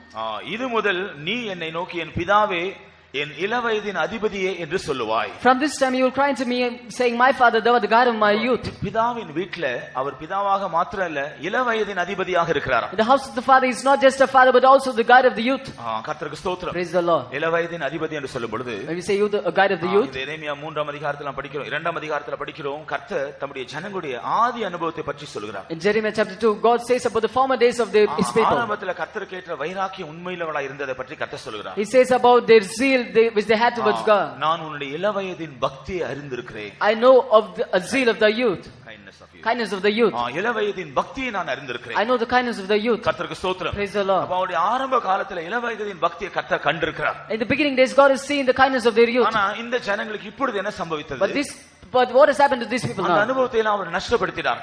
They have ruined their experience. இப்பொழுது அவர்கள் பின்மாற்ற நிலைமையில போய்விட்டார். They are in a backsliding state. அந்த வேளையில தான் கர்த்தர் அவர்களை பார்த்து சொல்றார். In that state, God looking at them said, நான் உங்களுடைய பிதாவும் உங்களுடைய இளவயதின் நாயகருமாய் இருக்கிறேன். He said, I am your father and their husband. நான் உங்களுடைய இளவயதின் அதிபதியாக இருக்கிறேன். I am the guide of the youth. கர்த்தருக்கு ஸ்தோத்திரம். Praise the Lord. அப்ப இளவயதின் அதிபதியாக ஆண்டவர் என்ன செய்ய விரும்புகிறார்? As a guide of the youth, what does God decide to do in us? அவருடைய இளவயதின் பக்தியை அறிந்த கர்த்தர் மறுபடியுமாக அந்த அனுபவங்களுக்கு அவரை திருப்பி கொண்டு வருகிறார். God who has known the kindness of their youth would like to take them once again to that state. ஆகையால் தான் 3ஆம் அதிகாரம் 22ஆம் வசனத்தில் சொல்கிறார். And therefore in 3rd chapter verse 22, நான் உங்களுடைய பின்மாற்றங்களை சீர்கேடுகளை எல்லாம் குணமாக்குவேன். I will restore, heal your backsliding. கர்த்தருக்கு ஸ்தோத்திரம். Praise the Lord. நான் உங்களுடைய பின்மாற்றங்களை எல்லாம் குணமாக்குவேன். I will heal your backsliding. அப்ப கர்த்தருடைய வீட்டில் வரும்போது சில வேளை நம்முடைய ஜீவியத்தில் கூட பின்மாற்றங்கள் வரலாம். When you come to the house of God, sometimes we may have backsliding. சில கஷ்டங்கள் வரும்பொழுது, when some conflicts come, சில தோல்விகள் வரும்பொழுது, some failures, சில ஏமாற்றங்கள் வரும்பொழுது, and some disappointments, எதிர்பார்க்கிற காரியங்கள் நிறைவேறாமல் போகும்பொழுது, and the thing that we desire if it doesn't take place, அதைரியங்கள், சோர்வுகள், பின்மாற்றங்கள் வருவது சகஜம். Discouragement and backsliding takes place, it's general. ஆனால் பிதாவின் வீட்டில் இருந்தா நமக்கு கிடைக்கிற ஸ்லாக்கியம் என்ன? But if we are in the house of the Father, what do we receive? அந்த வேளையில அவர் இளவயதின் அதிபதியாக இருந்து நம்முடைய அந்த பின்மாற்றங்களை, அதைரியங்களை, சோர்வுகளை எல்லாம் மாற்றுகிறார். In that time he is as a guide of a youth and takes away all backslide and disappointment, everything. கர்த்தருக்கு ஸ்தோத்திரம். Praise the Lord. அப்ப நம்முடைய ஜீவியத்துல நாம் பின்வாங்கி போகாதபடி, நஷ்டப்பட்டு போகாதபடி நம்மை கருத்தாக அவருடைய வீட்டுல பாதுகாக்கிறார். He's preserving us in his house that we might not backslide. அவர் நமக்கு இளவயதின் அதிபதியாக இருந்து நம்முடைய எல்லா பின்மாற்றங்களில் இருந்து நம்மை மறுபடியும் முற்றிலும் விடுதலையாக்க He's the விரும்புகிறார். youth of our God and wants to restore us from our backslidings. ஆண்டவரினால் தான் 3ஆம் அதிகாரம் 14ஆம் வசனத்துல அவர் சொல்கிறார், In 3 verse 14. நான் உங்களை ஊரில் ஒருவரும் வம்சத்திருவருமாக அழைத்து சியோனுக்கு கொண்டு வருவேன். I have taken you one of a family and two of a city and will bring you to Zion. கர்த்தருக்கு ஸ்தோத்திரம். Praise the Lord. இந்த இடத்துல சியோன் என்று சொல்வது Here Zion means தேவ சமூகத்தை காண்பிக்கிறது. shows the presence of God. கர்த்தருக்கு ஸ்தோத்திரம். Praise the Lord. ஆனபடினால கர்த்தருடைய வீட்டில் நாம் அதிரியப்பட்டு சோர்ந்து போய் இடறி போய் பின்வாங்கி போய் தேவ சமூகத்தை இழந்து நாம் தூரமாய் காணப்படலாம். Therefore we might be discouraged, backslidden and disappointed, far away from the presence of God. சில வேளையில் பிதாவின் வீட்டில் நாம இடறி போய் இருக்கலாம். And we might have erred in the presence of Father, house of the தேவ Father. சமூகத்தை உணர முடியாமல் இருக்கலாம். We might not be able to realize the presence of ஆனால் God. நம்முடைய பிதா என்ன செய்கிறார்? What does the Father do? இளவயதின் அதிபதியாய் நம்மோடு அவர் As இடைபடுகிறார். the youth of God, He deals with us. நம்முடைய சீர்கேடுகளை எல்லாம் குணமாக்குகிறார். He heals our backslidings. நம்முடைய அதிகாரங்கள் சோர்வுகளை எல்லாம் மாற்றுகிறார். Takes our discouragement, disappointment. மறுபடியுமாய் தேவ சமூகத்தை நம்ம புதுப்பிக்கிறார். Once again renews us in His presence. பிதாவின் வீட்டில் இருக்கிற தேவ சமூகத்தை நாம் அனுபவிக்க அதை மறுபடியுமாக அதை அனுபவிக்கக்கூடிய விதத்தில் நம்முடைய ஜீவியத்தை புதுப்பிக்கிறார். He renews our life that we may experience the joy in His presence. இளவயதின் அதிபதியாக அவர் சொல்கிறார், நான் உங்களை மறுபடியும் சியோனுக்கு கொண்டு வருவேன். As the youth of our God, a God of our youth, He says, I will bring you once again to Zion. அப்படின்ற பிதாவின் வீட்டில் நாம் இருக்கும் பொழுது, If we are in the house of the Father, அதேங்கள் வந்தாலும் சோர்வுகள் வந்தாலும் இடர்கள் வந்தாலும் பயப்பட வேண்டிய அவசியம் இல்லை. discouragement may come, disappointment come, but we need not be afraid. ஏற்ற வேளையில் ஆண்டவர் நம்மை சந்திப்பார். Right time God will meet us. நம்மோடு இடைபடுவார். Will deal with us. ஆனா நாம் அதற்கு கீழ்ப்படிய We வேண்டும். should obey. கர்த்தர் நம்மோடு இடைபடும் பொழுது கீழ்ப்படிந்தாதான் அவர் நம்மை ரெஸ்டோர் பண்ணுவார். When God deals, only if we will yield, obey, only then He will restore us. எலியாவுக்கு ஒரு பெரிய அதைரியம் வந்தது. Elijah had his disappointment. அப்படினால கர்த்தர் அவனை பர்வதத்துக்கு போக சொன்னா அவன் போய் பர்வதத்துல ஒரு கெபிக்குள்ள உட்கார்ந்து When கொண்டான். God asked him to get onto the hill, he went into a cleft of the hill. Cave of a hill. கர்த்தர் அங்க வந்து அவனிடத்துல கேக்குறார், எலியாவே இங்கே உனக்கு என்ன காரியம்? God said, what are you doing here, Elijah? உடனே தன்னுடைய காரியங்களை எல்லாம் சொல்லி நீதிகரிக்க பார்க்கிறான். Told all his things. காரணம் என்னவென்றால் தன்னுடைய அதைரியத்தை வெளிப்படுத்துறதுக்காக அப்படி பேசினான். He showed his discouragement there. ஆண்டவரே நான் ஒருத்தன் தான் வைராக்கியமா இருந்த பக்தியா இருந்த மத்த எல்லாரும் கொண்டு போடப்பட்டார். Lord, I am the one zealous, all the rest are being killed. ஆண்டவர் சொன்னார், அப்படி நீ சொல்லாத. God said, don't say so. உன்ன மாதிரி நான் 7000 பேரை வைத்திருக்கேன். Not just you, I have kept 7,000 more. அவனுக்கு தெரிந்தது தான் ஒருத்தன் தான். He knows only him. அப்படினால சிலருடைய ஜீவியத்துல சில பிரச்சனைகள் வரும்போது சொல்லுவாங்க, Some people when they face conflicts, they will say, நான் கஷ்டப்பட்டது போல ஒருத்தரும் கஷ்டப்படக்கூடாது. nobody would have faced problems like me. ஏன்னா அவங்க தெரிஞ்சது அவங்க கஷ்டம் தான், மற்றவருடைய கஷ்டம் தெரியாது. Because for them, their problem is what is the problem. They will know others' problem. எனக்கு வந்த இப்படிப்பட்ட பாடு வந்தது போல மற்றவங்களுக்கு வரக்கூடாது. The problem, the suffering that I face, others shouldn't face it. உண்மையா சொல்லப் போனா மற்றவர்களுக்காக பரிதபிக்கிறது இல்ல, தங்களை நீதிகரிப்பது அது. Truly, they don't take pity over others. They are making themselves righteous. ஆண்டவர் பல விதங்களில் எலியா ஒரு இடைப்பட்டாலும் அவனுடைய அதைரியத்தை விட்டு அவன் வெளியே வரவே இல்லை. God deal with Elijah in various ways, but he didn't still come out of his discouragement. என்னாலும் கர்த்தர் அவனுக்கு சில உத்தரவாதங்களை கொடுக்கிறார். Because of that, God gave him still responsibility. ஆனா அவன் என்ன செய்தான்? What did he do? தன்னுடைய அதைரியத்திலிருந்து வெளியே வராதபடினால கர்த்தர் தந்த உத்தரவாதங்களை நிறைவேற்ற முடியாம இன்கம்ப்ளீட் தன்னுடைய வேலையை இன்கம்ப்ளீட்டா வச்சுட்டு போயிட்டான். Because he didn't come out of the discouragement that he had, he kept the thing of God incomplete. அப்படினால்தான் அவனுடைய ஊழியக்காரனாகிய எலிசா தான் அவன் விட்டு போன வேலையை செய்து முடித்தான். Elisha's servant did the work that was left by him. கர்த்தருக்கு ஸ்தோத்திரம். Praise the Lord. இதே போல சில வேளையில தேவனுடைய வீட்டில் பிதாவின் வீட்டில் நமக்கு சோர்வுகள் துக்கங்கள் வரும் பொழுது கர்த்தர் இடைபடும் பொழுது கீழ்ப்படிய வேண்டும். Sometimes when we are discouraged, disappointment in the house of the Father, when God deals with us, we should obey. அப்படி இல்லாவிட்டா கர்த்தர் நமக்கு ஒன்றும் செய்ய முடியாது. If not, God can't do anything with us. அப்படி என்றாலும் இளவயதின் அதிபதியாக நம்முடைய பின்மாற்றங்களை எல்லாம் மாற்றி மறுபடியும் தேவ சமூகத்தில் நம்மை புதுப்பிக்க அவர் விரும்புகிறார். As the guide of a youth, he wants to take away our backsliding and wants to renew us once again in his house. கர்த்தருக்கு ஸ்தோத்திரம். Praise the Lord. இனி எபிரேயர் 12ஆம் அதிகாரத்தில் நாம் வரும்பொழுது In Hebrews 12th chapter, இங்கே பிதாவானவர் அவருடைய வீட்டில் இருக்கிறவர்களை சிட்சிக்கிறதை பற்றி அப்போஸ்தலன் சொல்கிறார். the Father chastens those who are in his house, the apostle says. பிதாவானவர் யாரை சிட்சிக்கிறாரா? Whom will the Father chastise? எல்லாரையும் சிட்சிக்கிறார். He won't chastise all. யாரை தன்னுடைய குமாரனாக கருதுகிறாரோ அவர்களை மாத்திரம் தான் பிதாவானவர் சிட்சிக்கிறார் என்று அப்போஸ்தலன் சொல்கிறார். Whoever he counts as his children, he chastises them. கர்த்தருக்கு ஸ்தோத்திரம். Praise the Lord. பிதாவானவர் அவர் கடிந்து கொண்டு சிட்சிக்கிறார் என்று நாம் 6ஆம் வசனத்தில் படிக்கிறோம். In verse 6, he rebukes and chastens. அப்ப பிதாவின் வீட்டில் இருந்தா அடிக்கடி பிதாவானவர் நம்மை கடிந்து கொள்வார். If you are in the house of the Father, often the Father will warn us. நம்முடைய ஜீவியத்துல புத்தியினங்கள் வரும் பொழுது When we are foolish, நாம் சில வேளையில ஒழுங்கினமான காரியங்கள் செய்யும் பொழுது, when do unruly things, நிச்சயமா நாம் கடிந்து கொள்ளப்பட வேண்டியிருக்கு. at once we should be rebuked. ஏனென்றால் அவைகள் நாம் தொடரக்கூடாது, அவைகள் திருத்தப்பட வேண்டும். We should be set right. கர்த்தருக்கு ஸ்தோத்திரம். Praise the Lord. சில வேளையில பிள்ளைகள் சிறு பிள்ளைகள் சில தவறுகள் செய்யும் பொழுது முதல்ல பெற்றோர் அதை சொல்லிக் கொடுப்பார்கள். Sometimes when little children do something wrong, the parents will teach them, but firstly, ஆனா அவர்கள் ஏற்றுக்கொள்ளாம அதே செய்தா சில வேளை அவர்களை கண்டிப்பார்கள். but when they repeat once again, they will warn them. சில வேளையில அவர்களை அடிப்பார்கள். Sometimes they will beat them. காரணம் என்ன? What's the reason? பிள்ளைகள் திருந்துவதற்காக கெட்டு போவதற்காக இல்ல. Children should be set right, they should not be இதேபோல ruined. பிதாவின் வீட்டிலே நாம் அநேக புத்தியினங்கள் காண்பிக்க கூடும். The same way we may do foolishly in the house of the father. பிதாவின் வீட்டிலே எத்தனையோ ஒழுங்கீனங்கள் நமக்கு வரக்கூடும். They may many unruly things in the house of the father. கீழ்ப்படியாமைகள் வரக்கூடும். They may be disobedience. அந்த வேளையில பிதா என்ன செய்கிறார்? At that time, what does the father do? நம்மை கடிந்து கொள்கிறார். He rebukes us. சில வேளையில அவரே நேரடியாக நம்ம கடிந்து கொள்ளலாம். Sometimes explicitly he rebukes us. பிதாவின் வீட்டிலே மற்றவர்கள் மூலமாக அவர் நம்மை கடிந்து Or கொள்ளலாம். through others he may rebuke us. கர்த்தருக்கு ஸ்தோத்திரம். Praise the Lord. ஆனபடியால் தான் தேவனால் கடிந்து கொள்ளப்படும் பொழுது சோர்ந்து போகாதே என்று வேதம் சொல்கிறது. When we are being rebuked by God, we should not be weary of it, says the word of நம்மை God. கடிந்து கொண்டு நம்மை சிட்சித்து எப்படியாக நல்ல புத்திரராக அவர் உண்மையான குமாரர்களாய் நம்மை மாற்ற He விரும்புகிறார். rebukes, chastens us and wants us to make us real children. ஏன் அவர் நம்மை சிட்சிக்கிறார்? Why does he chasten us? ஏன் அவர் நம்மை கடிந்து Why கொள்கிறார்? does he rebuke us? ஆனா 6ஆம் வசனத்தில் பார்க்கிறோம், தாம் நேசிக்கிறதான எந்த மகனையும் அவர் கடிந்து In கொள்கிறார். verse 6, any son that he loves, he chastens. அவர் பிதாவின் வீட்டில் கர்த்தர் நம்மை நேசிக்காவிட்டா, ஒருவேளை அவர் நம்மை வெறுப்பார் என்றால் நம்ம என்ன தீமை செய்தாலும் அவர் கண்டுகொள்ளவே In the மாட்டார். house of the father, if God doesn't love us or if he will hate us, whatever wrong we do, he won't take it into ஆனா அதே mind. வேளையில பிதாவானவர் நம்மை நேசிப்பார் என்றால், But at the same time, if the father will love us, தெரியாம ஒரு தவறு செய்தா கூட அதை விட மாட்டார். if by mistake we are going to do something wrong, he won't leave it. கடிந்து கொள்வார், He will warn us. சிட்சிப்பார், He will chasten us. திருத்துவார். Set us right. காரணம் அவர் நம்மேல் வைத்திருக்கிற அந்த அன்பு. Because of the love that is kept on us. அது மாத்திரமல்ல, Not just that. அவர் கடிந்து கொள்வதன் மற்றொரு நோக்கம் என்ன? What's the purpose for his அதே rebuke? வசனத்துல பார்க்கிறோம், சேர்த்துக் கொள்கிற இந்த மகனை He will gather his son. அவர் நம்மை புறக்கணிக்க விரும்பவில்லை. He wants us, பிதாவின் வீட்டுக்கு நாம் வந்த பின்பு, after coming to the house of the father, பரலோகத்தில் இருக்கிற அந்த பிதாவின் வீட்டுக்கு நாம் போகும் வரையிலும் அவர் நம்மை சேர்த்துக் கொள்ள விரும்புகிறார், நம்மை தள்ளிவிட till விரும்பவில்லை. we go to the house of the father that is in heaven, he wants to gather us, not to put us away. கர்த்தருக்கு ஸ்தோத்திரம். Praise the Lord. அப்படினால் நம்மை சிட்சித்தோ நம்மை கடிந்து கொண்டோ எப்படியாக நம்மை அன்பு கூர்ந்து நம்மை அவரிடத்தில் சேர்த்துக் கொள்ளதான் விரும்புகிறார். Therefore he chastens, rebukes, and somehow he wants to gather us to himself. கர்த்தருக்கு ஸ்தோத்திரம். Praise the Lord. ஆகவே பிதாவானவர் அவருடைய வீட்டில் நம்மை கடிந்து கொள்வது, சிட்சிப்பது நமக்கு நன்மைக்காக தான். Our father rebukes and chastens, it is for our good. அவர் நம்மை அன்பு கூறுகிறபடினால தான். Because he loves us. அவர் நம்மை அவருடைய புத்திரனாக எண்ணுகிறபடினால Because he தான். counts us as his children. அவர் நம்மை சேர்த்துக் கொள்ள விரும்புகிறபடினால Because he தான். wants us to gather us to himself. மற்றொரு நோக்கத்தை 10ஆம் வசனத்தில் படிக்கிறோம். Another purpose we read in verse எதற்காக அவர் 10. நம்மை கடிந்து கொள்கிறார்? What for he chastens us? அவர் எதற்காக நம்மை சிட்சிக்கிறார்? Why does he rebuke and chasten அவருடைய us? பரிசுத்தத்திற்கு பங்குள்ளவராக That we might be partakers of his நம்முடைய holiness. பிதா இப்படி பரிசுத்தமுள்ளவராக இருக்கிறாரோ, நாமும் அப்படிப்பட்ட பரிசுத்தமுள்ளவராய் மாறுவதற்கு நம்மை சிட்சித்து நம்மை கண்டித்து நம்மை அப்படி He மாற்றுகிறார். rebukes and chastens us that we might be holy as the Father is holy.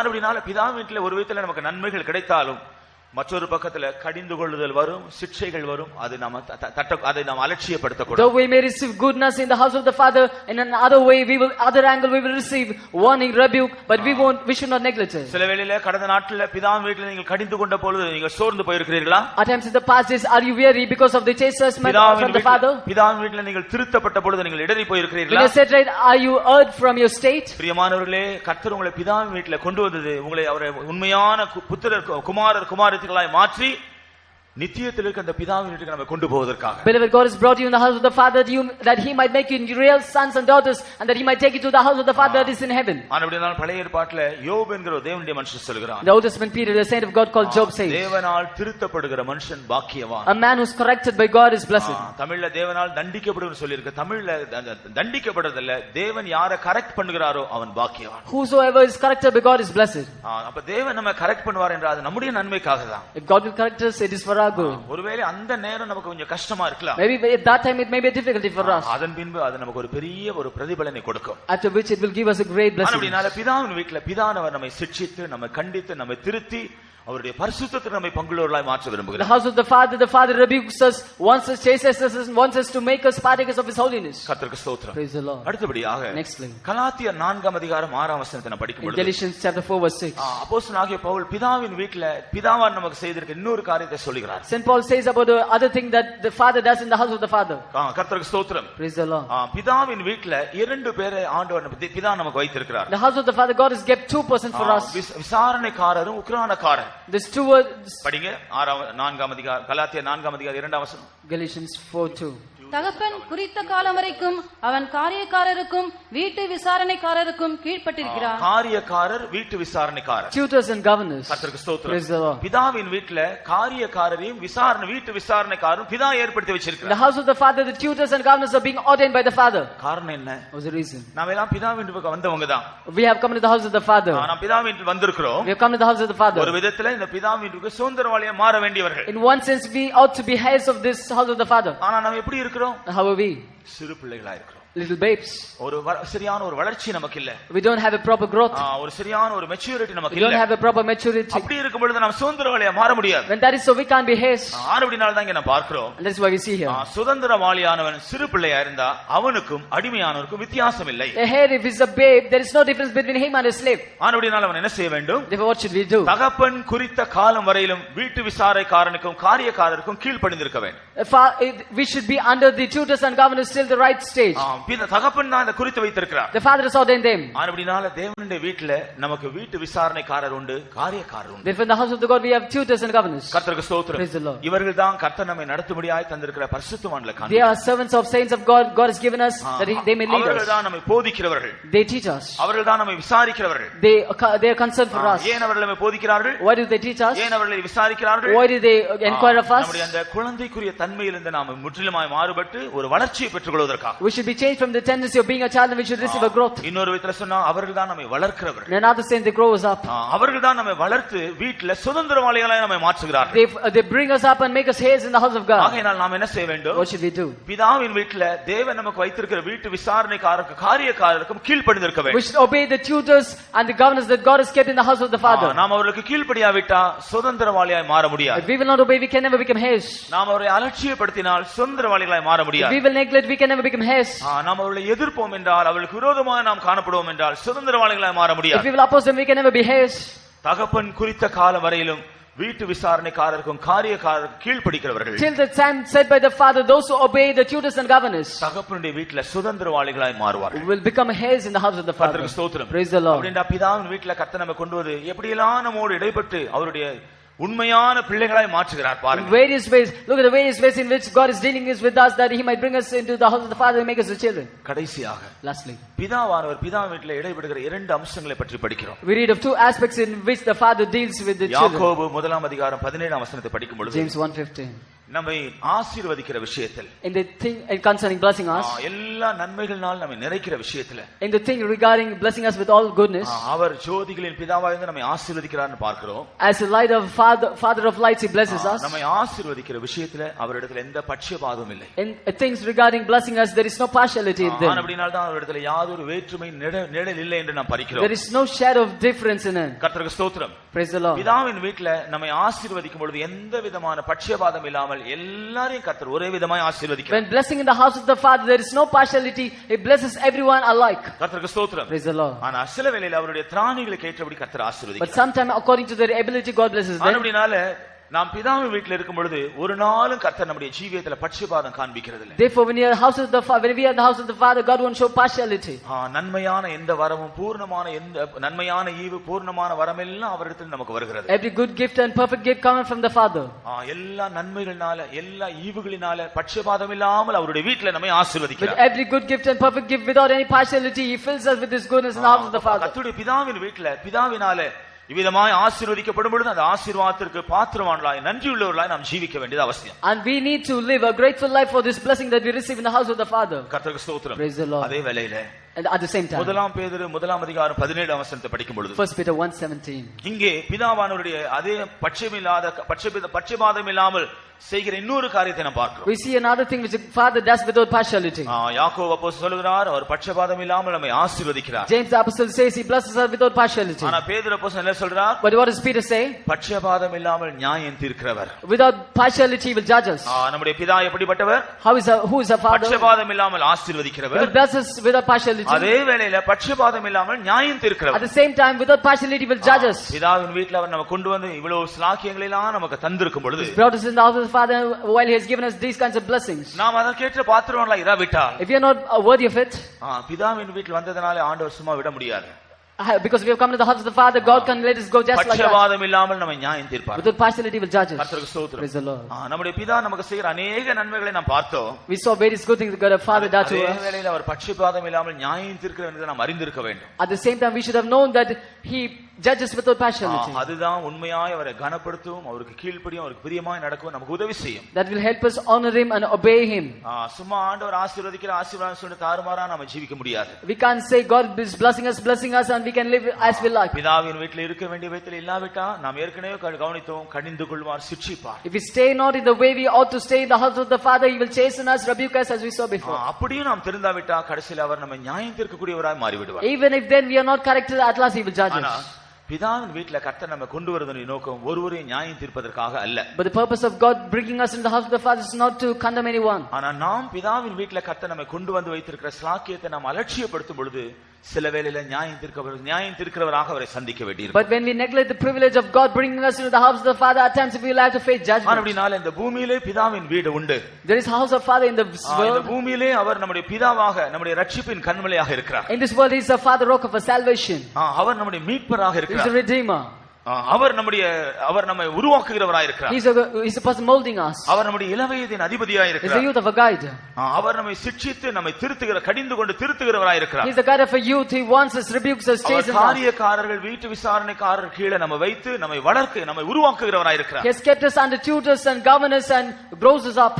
பட்சபாதம் இல்லாமல் நம்மை ஆசீர்வதிக்கிறவராய். Without partiality blesses us. இந்த நன்மைகளை எல்லாம் நாம் சரியாய் பிரயோஜனப்படுத்திக் கொண்டு பிதாவின் பரலோகத்தில் இருக்கிற பிதாவினுடைய சுதந்திரிக்கக்கூடிய நாத நோக்கமுடையவர்களாய் இல்லாவிட்டால், if we will not make use of all this goodness and if we won't have the intention to inherit that throne of the Father which is in heaven, இதுவரையிலும் பல விதங்களில் ஆசீர்வாதங்களை பெற்றுக்கொண்ட அதே பிதா நம்மை நியாயம் தீர்க்கிற பிதாவாக the மாறிவிடுவார். same Father who blesses us in various ways, that same Father will judge ஆனால் us. அப்படிப்பட்ட ஒரு காரியம் நமக்கு ஒருவருக்கு வர வேண்டும். But that thing shouldn't take place to any of கர்த்தர் us. பிதாவின் வீட்டில் கொண்டு வந்து இந்த நாட்டில் இப்படி உருவாக்கி கொண்டிருக்கிறார். These days God has brought us into the house of the Father and is molding us. இந்த பூமியிலேயே இருக்கிற பிதாவின் வீட்டில் நீங்கள் முதலாவது வந்து ஸ்திரப்படுங்கள். Firstly, come and be established in the house of the Father that is in இந்த earth. பூமியில இருக்கிறதான இந்த பிதாவின் வீட்டில் இப்படி எல்லாம் கர்த்தர் இடைப்படுகிறதுனால தான் நாம் எப்படி அவருடைய குமாரர்களாய் மாறுகிறோம் என்கிறதை கவனித்தோமே, அந்த அனுபவங்களை நாம் சரியாய் பெற்றுக்கொள்ள முடியும். Because God is dealing in various ways in the house of the Father which is in heaven, we saw as to how we become his children, we can receive those experiences. நமக்காக ஒரு இடத்தை ஆயத்தப்படுத்தும்படி போன இயேசு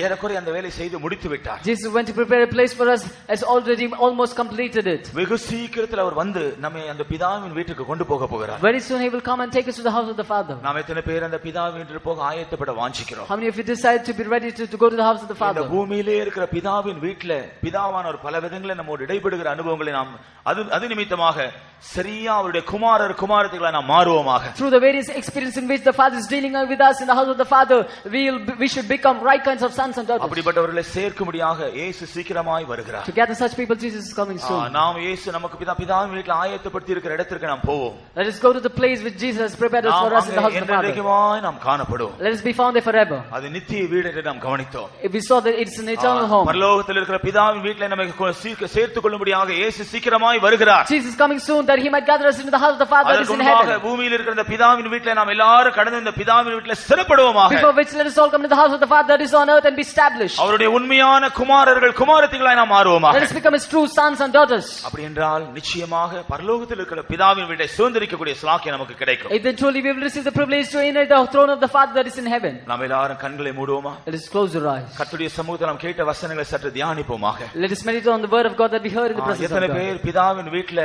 காணப்படுகிற நிச்சயம் இருக்கிறது? How many of you have the assurance that you are found in the house of the Father? நாம் இளைய குமாரனை குறித்து படிக்கிறோம். We see of the younger son. பிதாவின் வீட்டில் நல்ல நிலைமையில் இருந்தான். He was in a good state in the house of the Father. ஆனா அவனுக்கு இருந்த ஒரு குறைவு. But he had something lacking. அவனுக்கு தெளிந்த புத்தி இல்ல. He didn't have sober mind. ஆகையால் என்ன செய்தான்? Because of what did he do? ஆஸ்தியை சேர்த்து கொண்டு பிதாவின் வீட்டை விட்டு வெளியே தூரமா போயிட்டான். He took his part of his inheritance went away. அவனுடைய தெளிந்த புத்தி இல்லாத நிலைமையில் இருந்த அவனுடைய அறிவு நீ வெளியே போனாதான் நல்லா இருக்கலாம்னு அவனுக்கு சொன்னது. His sober mind told him that you should go out only then you will be well. கர்த்தருக்கு ஸ்தோத்திரம். Praise the Lord. ஆனா என்ன நடந்தது? But what happened? ஜீவியத்தை கெடுத்து போட்டான். Ruined his life. குறைவுபட தொடங்கினான். Went lacking. ஒன்றுமில்லாத நிலைமைக்கு வந்து Had விட்டான். nothing.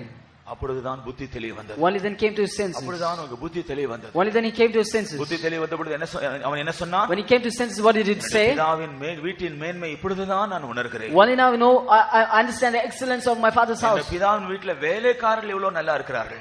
Servants in my father's house, they are well. நான் இப்படி பசியில சாகிறேன். I am starving in hunger. நான் திரும்பி செல்வேன். If I will go back, என் பிதாவின் வீட்டுக்கு நான் திரும்பி I செல்வேன். will go back to the house of my father. பிதாவின் இடத்துல மன்னிப்பு கேட்பேன். I will ask pardon of him. பிதாவே உமக்கு விரோதமாய் பரத்துக்கு விரோதமாய் நான் பாவம் செய்தேன்.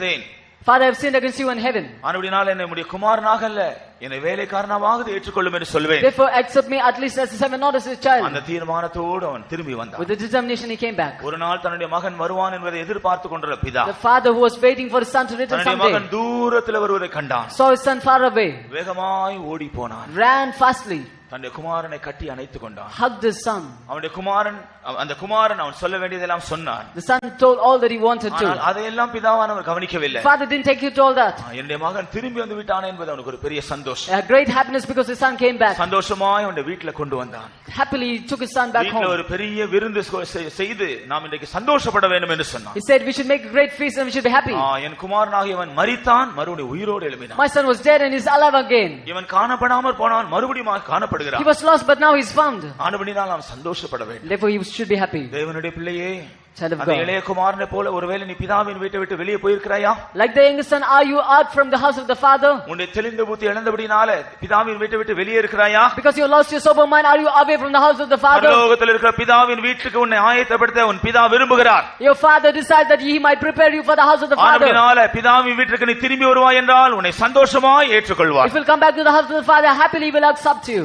எத்தனை பேர் பிதாவின் வீட்டில் இருக்கிறோம் என்ற நிச்சயம் நமக்கு இருக்கிறது. How many of us have the assurance that we are in the house of the father? ஒருவேளை பிதாவின் வீட்டில் நாம் சந்தோஷமா இல்லாவிட்டா, Maybe if you are not happy in the house of the father, பிதாவின் வீட்டை விட்டு நீ வெளியே போக வேண்டும் என்ற எண்ணத்தோடு இருப்போம் என்றால், if we are with an inclination that we should go away from the house பிதாவின் of the வீட்டை விட்டு father, நாம் வெளியே போயிருப்போம் என்றால், if we have gone away from the house of the father, உங்களுக்காக தான் இன்றைக்கு கர்த்தர் பேசிக் it கொண்டிருக்கிறார். is for you God is speaking today. நீங்கள் பிதாவின் வீட்டை விட்டு வெளியே போவது அவருடைய சித்தம் அல்ல. It is not his will that you should go out of the house of the father. பிதாவின் வீட்டில் நீங்கள் தரித்திருப்பதுதான் கர்த்தருடைய சித்தம். It is his plan that you should stay in his house. ஆனபடியால் மறுபடியும் திரும்பி வாருங்கள். Therefore once again come back.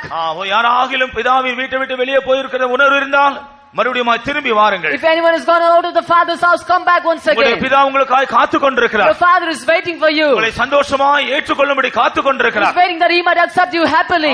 உங்களை சந்தோஷமாய் தன்னுடைய வீட்டில் கொண்டு வரும்படி காத்துக் He is கொண்டிருக்கிறார். waiting that he might take you back to his home happily. யாரெல்லாம் பிதாவின் வீட்டில் திரும்பி வரும்படியாக How வாஞ்சிக்கிறீர்கள்? many of you decide to come back once again to the house of the பிதாவின் father? வீட்டில் இருக்கிறவர்கள் உங்களை மறுபடியும் ஸ்திரப்படுத்திக் கொள்ளுங்க. They that are in the house of the father, establish you once again. கர்த்தர் உங்களை அவருடைய உண்மையான குமாரர் குமாரத்திகளாய் மாற்றும்படியாக பல விதங்கள் இடைபடுகிறதை குறித்து நீங்கள் கேள்விப்பட்டீர்கள். And you heard about various ways in which God is dealing with us to make us his real sons and daughters. ஆனால் கடந்த நாட்களில் இதை பற்றி நமக்கு தவறான எண்ணங்கள் இருந்திருக்கலாம். But in the last days you might have had wrong inclinations. அதெல்லாம் விட்டு விடுவோமாக. Change it all.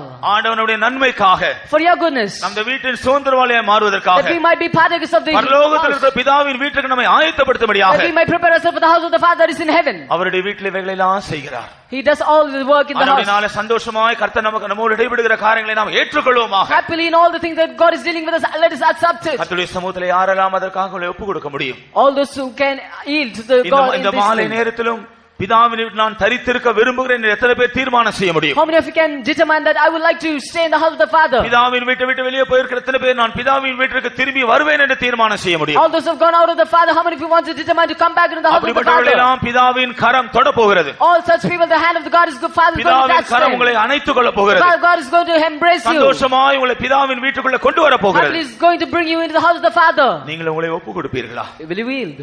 சற்று நேரம் கர்த்தருடைய சமூகத்தில் நீங்கள் கேட்ட வசனத்தை தியானித்து ஒரு சரியான தீர்மானத்துக்கு வாருங்கள். For some time meditate on the words that you heard and come into the right kind of determination. ஒரு நாள் மாலை நேரத்தில் ஒரு தகப்பன் தன்னுடைய 2 குமாரர்கள் பிள்ளைகளை அழைத்துக் கொண்டு வெளியே வாக்கிங் சென்றார். One day, one evening, a father called his 2 sons and went for walking out. அது ஒரு மழை காலமாக இருந்தது. It was a rainy day. அப்படினா எல்லா இடங்களிலும் ஈரமாக சேறுமாக இருந்தது. Therefore it was wet and marshy everywhere. அவர்கள் போகிற வழியில ஒரு சிறிய ஒரு ஓடை, ஒரு ஸ்ட்ரீம் கடக்க வேண்டியிருந்தது. They had to pass a stream on the way. அந்த ஓடையில் மேலே ஒரு சிறிய பாலம் இருந்தது. And there was a small ஆனால் அந்த மழை கால நிமித்தமாக அந்த ஓடையில வெள்ளம் அதிகமாய் ஓடிக்கொண்டது. Because of the stream, the river was overflowing. வெள்ளமானது மிகுந்த பலத்தோடு ஓடிக்கொண்டிருந்தது. The flood was running in full force. அது மாத்திரமல்ல, அந்த பிரிட்ஜ் மேலேயும் கூட அந்த பாலத்தின் மேலேயும் வெள்ளம் ஓடிக்கொண்டது. Notice that water was overflowing the bridge. அப்ப பாலத்தின் அருகிலே அந்த தகப்பனார் பிள்ளைகளை அழைத்து கொண்டு வந்த பின்பு After bringing the sons near the bridge, தன்னுடைய இரண்டு மகன்களையும் பார்த்து, பிள்ளைகளே நீங்கள் எப்படி இந்த பாலத்தை கடக்க போகிறீர்கள் என்று கேட்டார். he asked the sons, how are you going to cross the bridge? அப்பொழுது மூத்த மகன் சொன்னான், The eldest son said, அப்பா நான் உம்முடைய கையை இறுதியாய் பிடித்துக் கொள்வேன். Father, I will cling to your hand tight. உறுதியாய் உம்முடைய கையை பிடித்துக்கொண்டு நான் பாலத்தை கடந்து அடுத்த கரைக்கு வருவேன். I will cling to your hand tight, cross the bridge and go to the other shore. சிறிய மகனை பார்த்து, மகனே நீ என்ன செய்ய போகிறாய் என்று Looking at கேட்டார். the younger son, he said, son, what are you going to do? அப்பா நான் ரொம்ப சின்ன பையன், எனக்கு பலன் இல்ல. He said, Father, I am very small son. அப்படினால என்னுடைய கையை நான் தருகிறேன், நீர் என்ன கையை உறுதியாய் பிடித்துக் கொள்ளும். Therefore I can't, I will give my hand to you, you catch hold of my hand. சரி பிடித்துக்கொள் என்று தகப்பன் சொன்னார். The father said, I will catch hold of your hand. மூத்த மகன் தகப்பனுடைய கரத்தை பிடித்துக் The கொண்டார். elder son took hold of the hand of the father, இளைய மகனுடைய கரத்தை தகப்பன் பிடித்துக் and கொண்டார். father took hold of the hand of the younger son. மூவருமாக பாலத்தில் அடி எடுத்து வைத்தார்கள். And three of them crossed the bridge. அந்த வெள்ளம் மிகவும் வேகமாக ஓடிக்கொண்டபடினாலே அந்த மூவருமே அதிலே மிகவும் அப்படியே அவர்கள் அலசடிப்பட ஆரம்பித்தார்கள். Because the flood was overflowing, they were tossed. கர்த்தருக்கு ஸ்தோத்திரம். Praise the Lord. பாலத்தின் நடுவில் வரும் பொழுது, When they came to the middle of the bridge, அந்த வெள்ளத்தின் நடுவில் அந்த இரண்டு பிள்ளைகளுமே தண்ணீரில் மிதந்து கொண்டுதான் இருந்தார்கள். and they were almost drowning in the flood. மூத்த மகன் தகப்பனுடைய கையை உறுதியாய் பிடித்துக் கொண்டிருந்தான். The eldest son was catching hold of the father tight. தண்ணீர் அடித்து அந்த கை அவனுடைய அந்த உறுதியாய் பிடித்துக் கொண்டு அவனுடைய பிடி தளர ஆரம்பித்தது. But because of the water beat over them, his grip went away. மாறி மாறி பிடிக்க பிரயாசப்பட்டான். He tried to cling hold of his hand. கடைசியில் அந்த வேகமாக அந்த வெள்ளத்திலே அவனுடைய பிடி தளர்ந்து போய் வெள்ளத்தோடு அடித்துக் கொண்டு போய். Finally, because of the force of the stream, his hand he let go of his hand and went away in the stream. இளைய குமாரனுடைய கரத்தை தகப்பன் பிடித்துக் கொண்டிருந்தார். Father was catching hold of the hand of the younger son. தண்ணீரில் நடக்கவில்லை. He didn't walk on the water. தண்ணீரில் அந்த தண்ணீருடைய அந்த வேகத்திற்கு ஏற்றபடி அவனும் அலசடிப்பட்டு கொண்டுதான் இருந்தான். To the force of the water, he was being tossed. ஆனால் தகப்பன் கரத்தை பிடித்துக் கொண்டிருந்தபடினால தண்ணீர் அவன் அடித்துக் கொண்டு போகவில்லை.